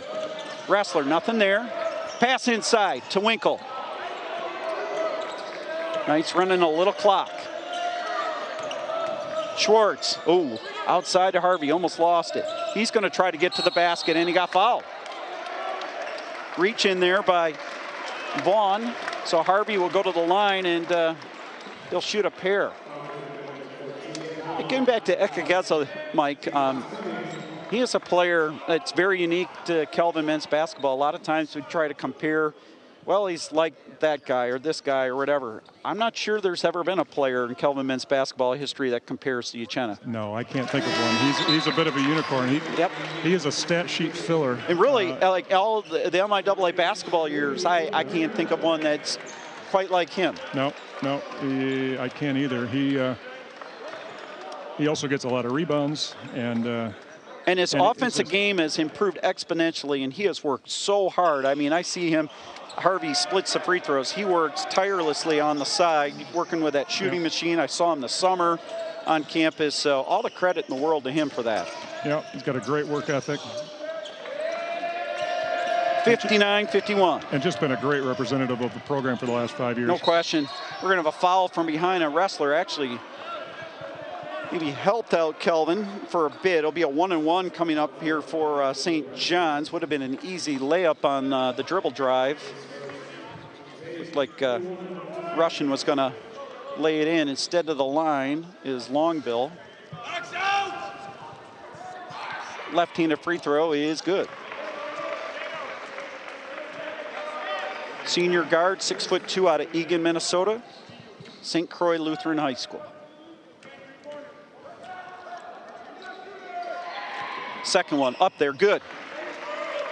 Back to a 6-point game, 59-53. Ekageza at the controls. Varnado back in with the 4 fouls. Trying to bull his way into the basket. Wrestler pumps up a 3. Off the window, no. Tapped around by Ekageza, goes to the corner. Longville.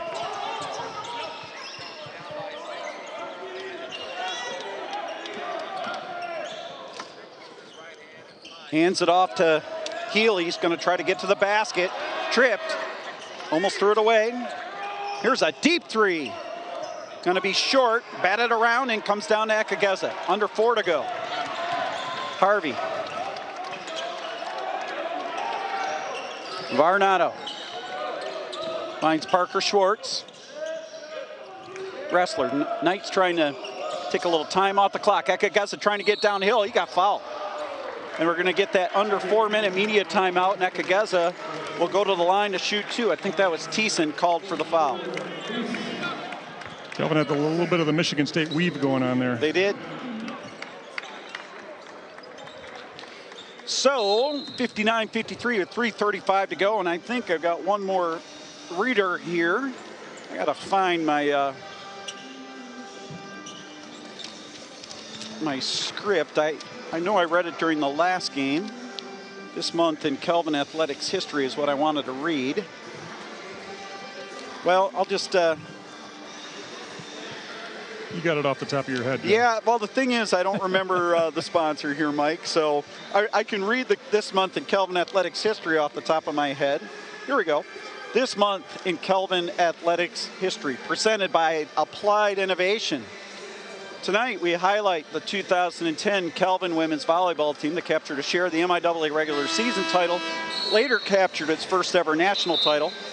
The 2010 Kelvin women's volleyball team, led by head coach Amber Warners, finished 32-4 overall, concluding its season with a 4-set victory over Emory University in the national championship final.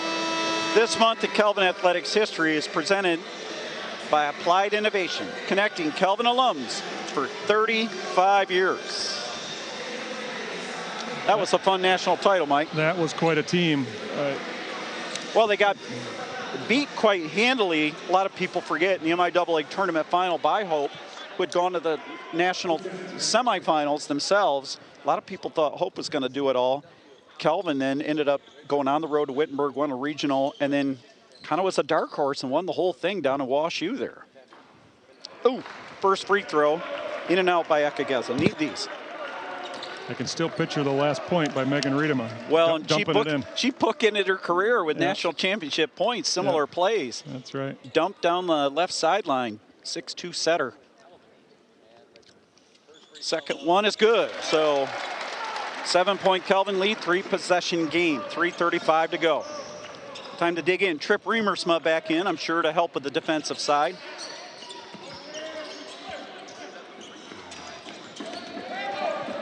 Here's a three from deep. Going to be off the mark, and Winkle with a board. That was Russian trying to dial it up, and St. John's is just unable to be able to find the mark here in the second half from beyond the arc. Varnado's just kind of bull his way to the basket. Got a pump fake, and he got fouled. He got the defender Russian off his feet. Really nice play by Owen. He really forced him to commit that foul.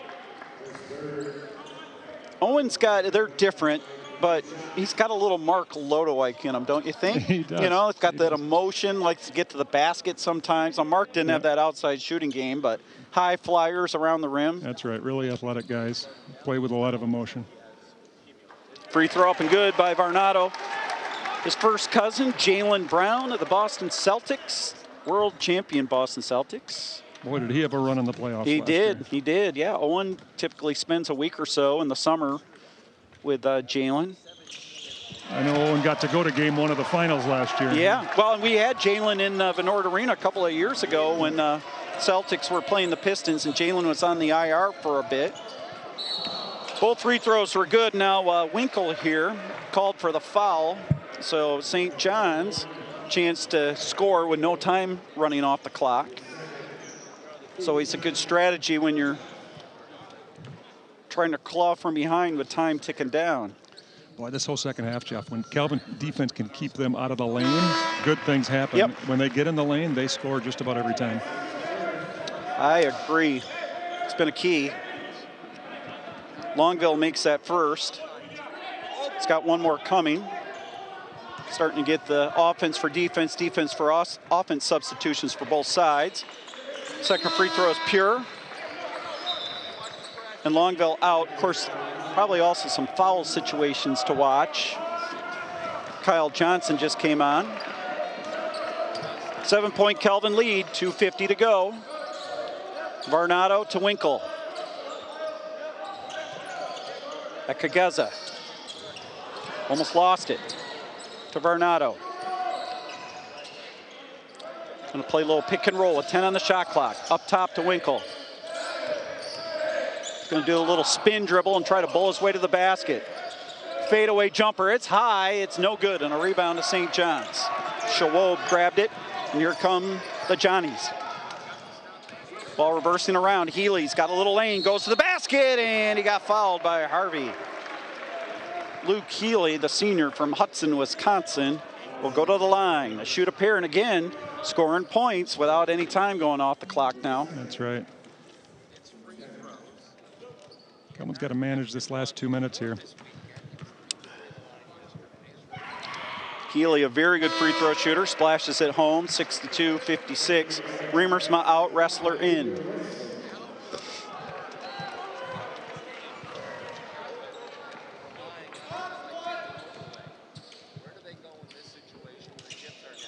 Makes the second, and it's a 5-point lead for Calvin. St. John's has chipped away. Important possession here for Calvin. Yep. Double high screen for Ekageza. Now Varnado, he's going to try to get the ball down on the block. Puts it high off the window, missed it. Tipped out by Winkle. And what do they call a foul on? Winkle? I think they did. Late call. Yeah, I'm not sure I love that call. And it sends St. John's to the line. So again, no time going off the clock and a chance for 2 more points.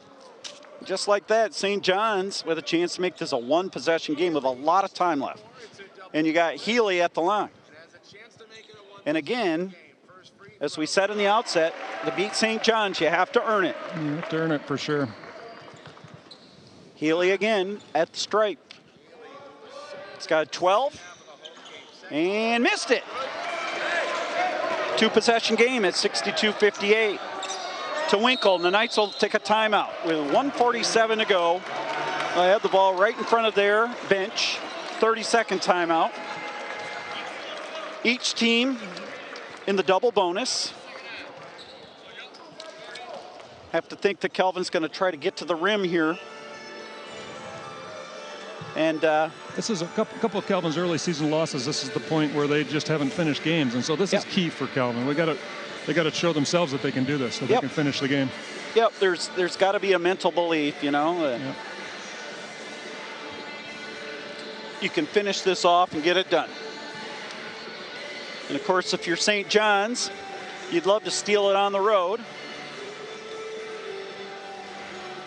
and get a big road win.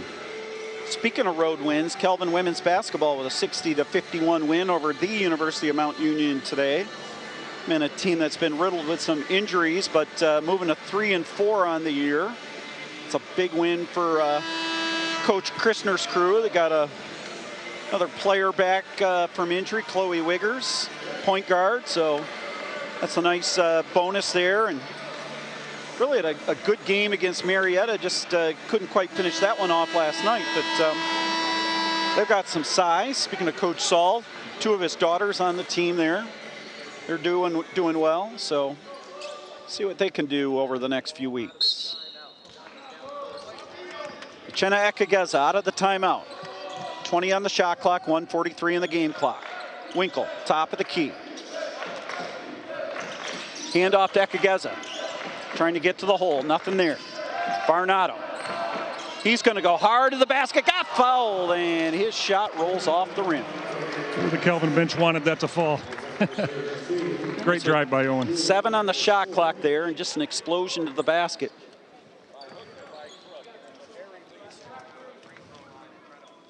Varnado has got, let's see, 19 points. Got it. Give him 20.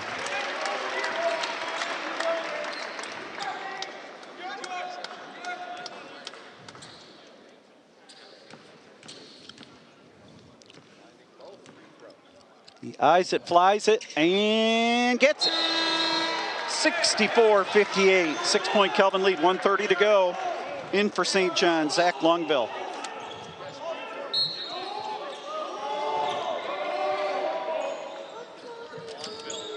Bringing the ball up floor is Longville, kicks it left side. St. John's trying to get to the basket. Oh, and a foul on Harvey, and they are calling this one tight. And again, St. John's getting to the line without much time going off on the possession. Zach Pruitt with the call on that one, explaining it to Coach Saul. And they missed that free throw, Longville. As Rasheed Wallace used to say, ball don't lie. Ball don't lie. Rasheed, he was one of a kind. Pistons probably don't win a title there in 04 without Rasheed. That's right. Longville makes the second. 5-point lead, 1:20 left on the clock. And St. John's is just going to hunker in on defense on this possession. No need to foul yet. 15 on the shot clock. If you're a wrestler, you're going to try to go to the basket? No, I'll hand it off to Winkle. Ekageza with 8 on the shot clock.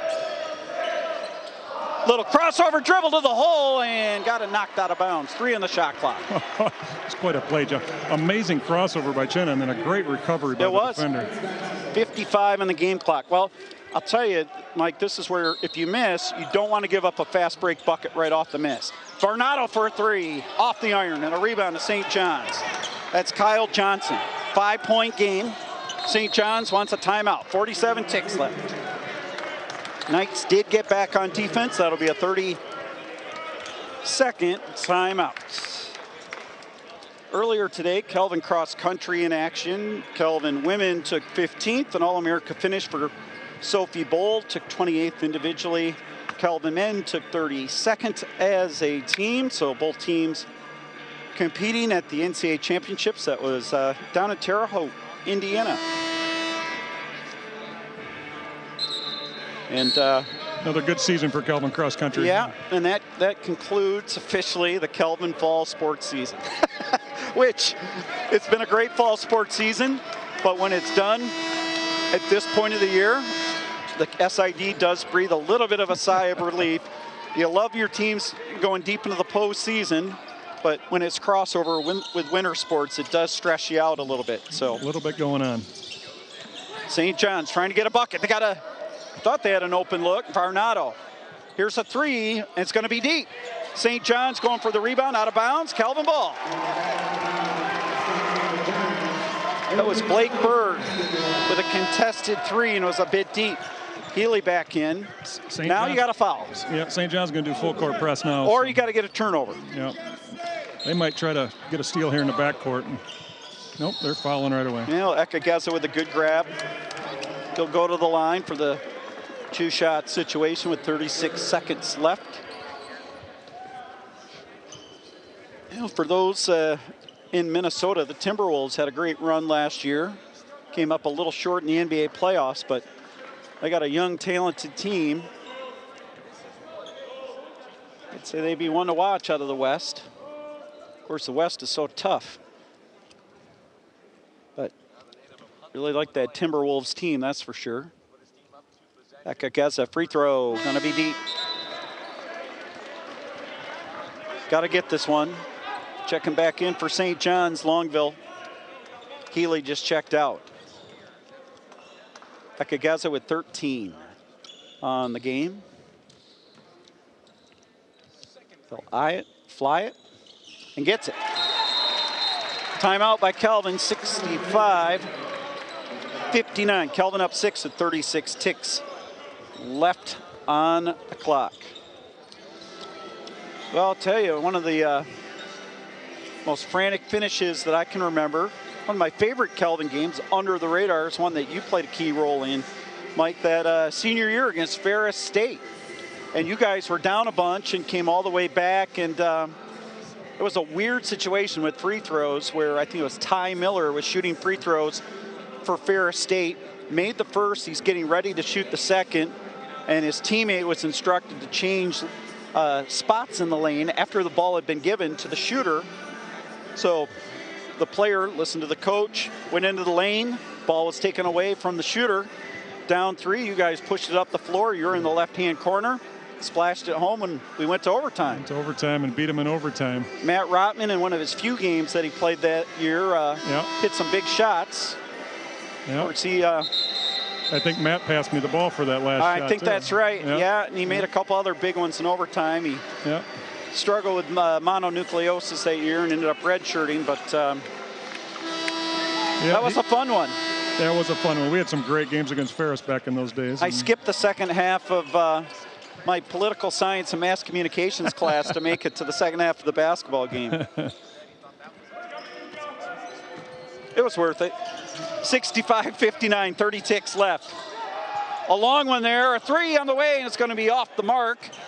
And the ball, I think, is off of Harvey. He'll stay with St. John's. That was Vaughn. Nice play by Vaughn. The fadeaway, yeah. Or by number 3, actually, I think was the one. Yeah, that, Berg. He was falling out of bounds, and he just threw it off of Harvey. Vaughn, another deep three, and he's going to get fouled with 23 seconds left. He just can't do that.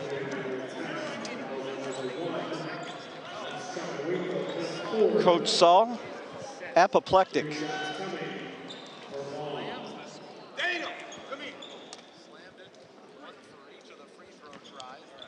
So Vaughn is at the line. It's up and in. Well, this is where you want good ball handlers, which I think Kelvin does have all in, but you also want your good free throw shooting team in, Mike. That's right, yeah. Second is good. Yeah, Coach Shaw was frustrated on that, but the guys they're fighting for everything here at the end, and sometimes you just get a little too aggressive with it. And I think St. John's wants a timeout if they make this last free throw. It's up and good. Timeout taken. 23 seconds left, one possession game, 65-62.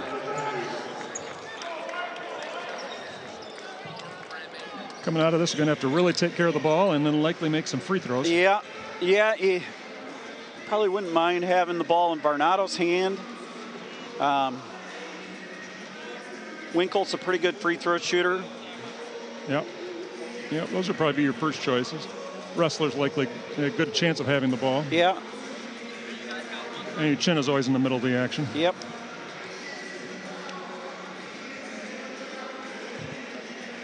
Knights trying to get their first win of the year.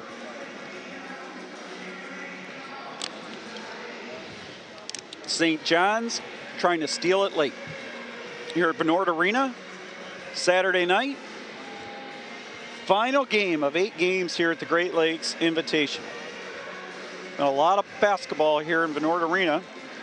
Got a big high school event coming up here in December 14 where I think we got 4 varsity games. They call it the Invite, I think is what it's called. Kelvin hosts along with Grand Rapids Storm, local basketball club, and the varsity games are here in the arena, and JV freshman games in the old gym next door. There's a lot of people in the facility on that day. Wrestler can run the baseline, gets it in to Winkle, and he gets fouled right away. He'll shoot 2. That one was on Kyle Johnson. With 21 seconds left. So this is where you want to make 2. And then you want to make St. John's eat up some clock as they try to score again. Looked like Coach Sell designed that to get the ball to Winkle. I think that's who he wanted at the line. I believe you are correct. Winkle eyes it, flies it, and gets it. Big one. He's got 9. Chance to get to double digits.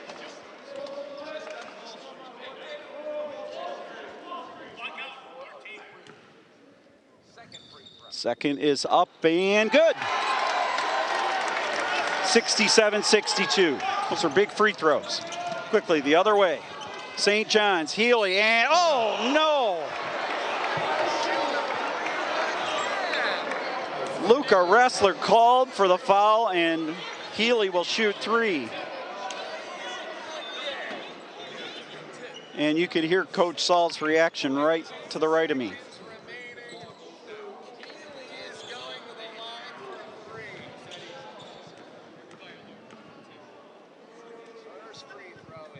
Free throw is good.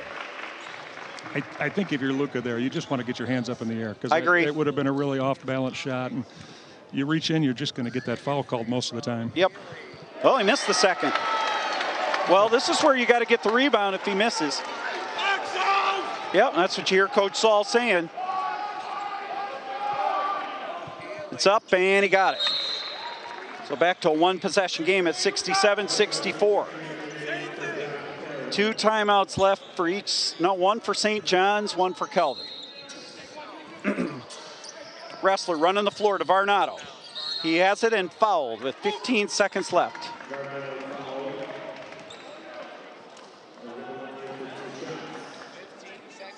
You got Coach Saul instructing Wrestler with exactly the instruction you were just talking about here, Mike. That seems to be what he was demonstrating. Big free throws here to make it a 2-possession game. Varnado, young man out of Western Michigan Christian High School. Free throw's good. 2-possession game. He's got 22 big ones. His career high is 29. Came against Cal Lutheran earlier this year.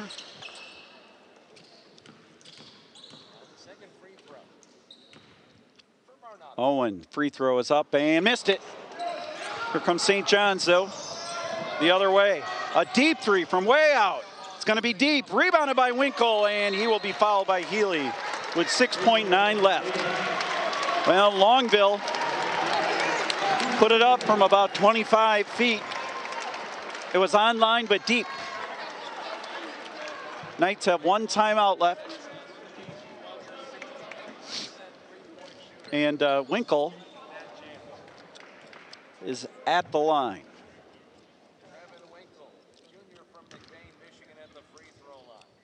Free throws up and good.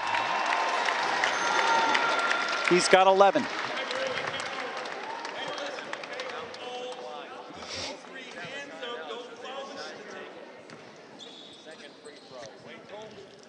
And it's good again.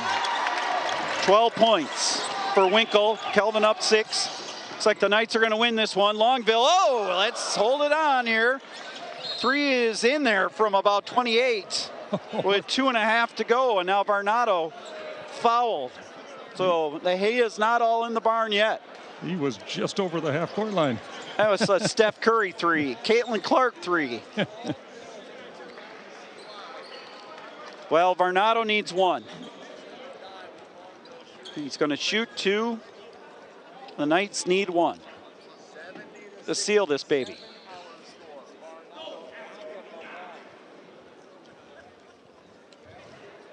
That was almost comical how far away he was to shoot. Now what's the problem? It was 2.5. Now it's at 2.9 on the clock. St. John's is going to call its final timeout.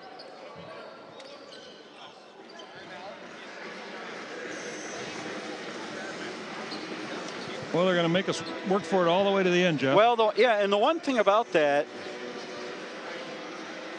is by taking that timeout, I guess you can call over, maybe you're trying to freeze the shooter, but if you're St. John's, let's say he misses both and you get the rebound, you got to turn around, take a dribble, and fire it up there. Right. You can't call timeout and go for a long out-of-bounds pass up a set play. So it kind of eliminates that. Owen to make 1 here, and we'll make it pretty much a done deal. And he made it. And that'll do it. 71-67. Varnado with 23.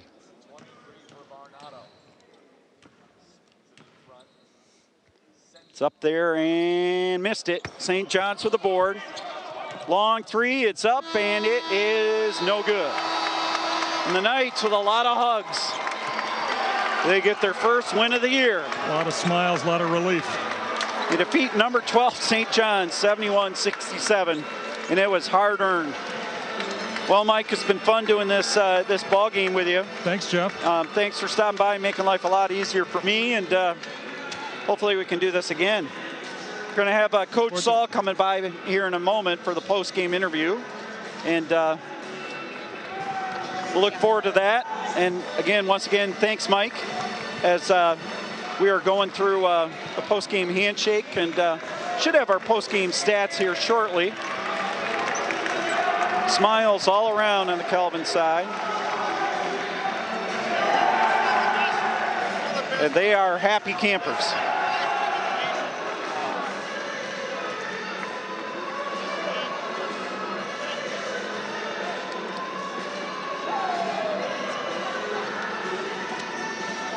Knights are getting ready to come over here, and we're going to have Coach Saul swinging by in just a moment. See if we can get his attention. All right, here he comes.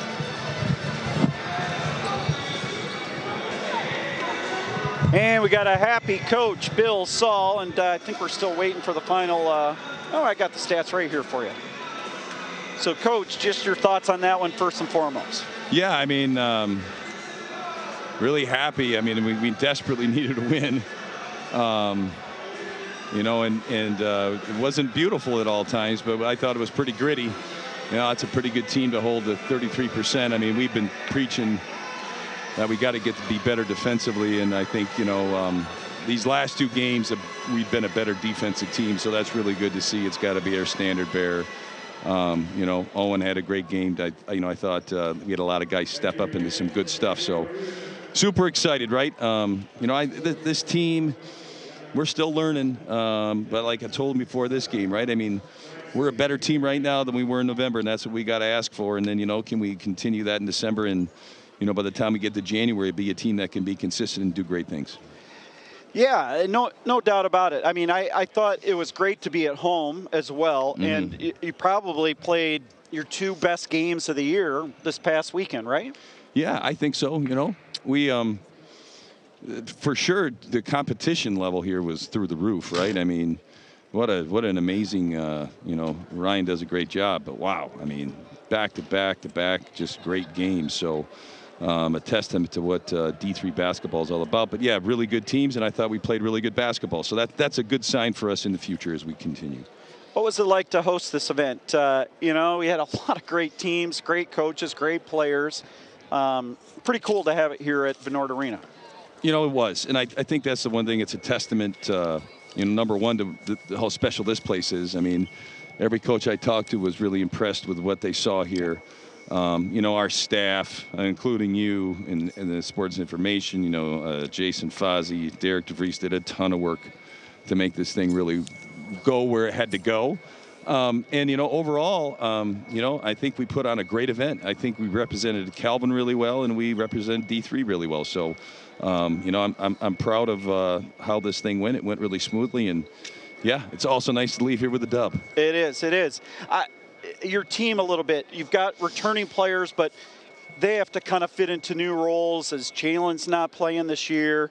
So they're stepping into new roles. And you have some newcomers like Ty Horkey and James Felton and Parker Schwartz that are kind of moving into the rotation. So that's all part of this blend as you're getting to become a better team. And I thought some of those newcomers found their footing a little bit here over the last 48 hours. Just talk a little bit about how that's all coming together. Well, you know, it was great to see Parker here, you know, over the course of this week, really kind of come in his own a little bit. I mean, I think he's really, you know, defending way better and, you know, getting some comfortable shots and being, you know, indicative in the offense. And then, you know, James Felton had a great game today. You know, I'm hoping we can continue with that, right? It's just a big deal for us. I mean, you know, when you're talking about 11 minutes and, you know, he gets 4 points, but, you know, he's got 6 boards and 1 block. I mean, that's impressive stuff, right? So, I mean, that helps us a lot in that interior. And, you know, I think big thing for us is we got to continue to look to go big. So,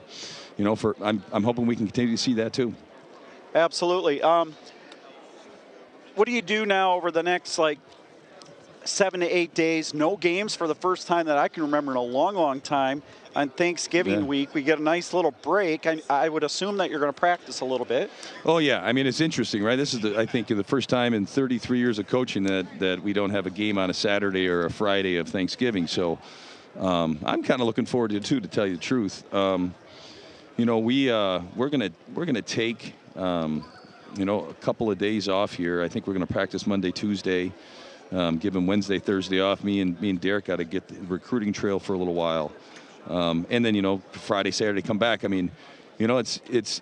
I think what's great about a win like this, right, is now we go on the road and play a really good Oshkosh team that, quite frankly, they're dynamite. But we gave them everything they could have in that game, and looking forward to seeing, what we can do there as well. So, I think that's a big thing, man.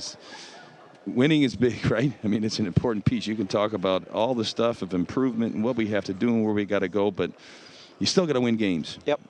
And this is, like I told them, man, when you get a dub today, everything's better, right? The hymns at church are going to be better. Kissing your girlfriend is going to be better. The turkey certainly is going to be way better. So, it's a good way to end this little before we get a break, that's for sure. Yeah, and then a final note, I mean, a bit of a somber note, but, I mean, thoughts and prayers, the family of the Petruzmas found out early this morning we had lost our colleague and friend, Mike Petruzma. I know he kind of crossed your time as a student back at Calvin, longtime hockey coach, really good guy, supporter of all things Calvin Athletics. I mean, always rah-rah for Calvin men's basketball, you name it.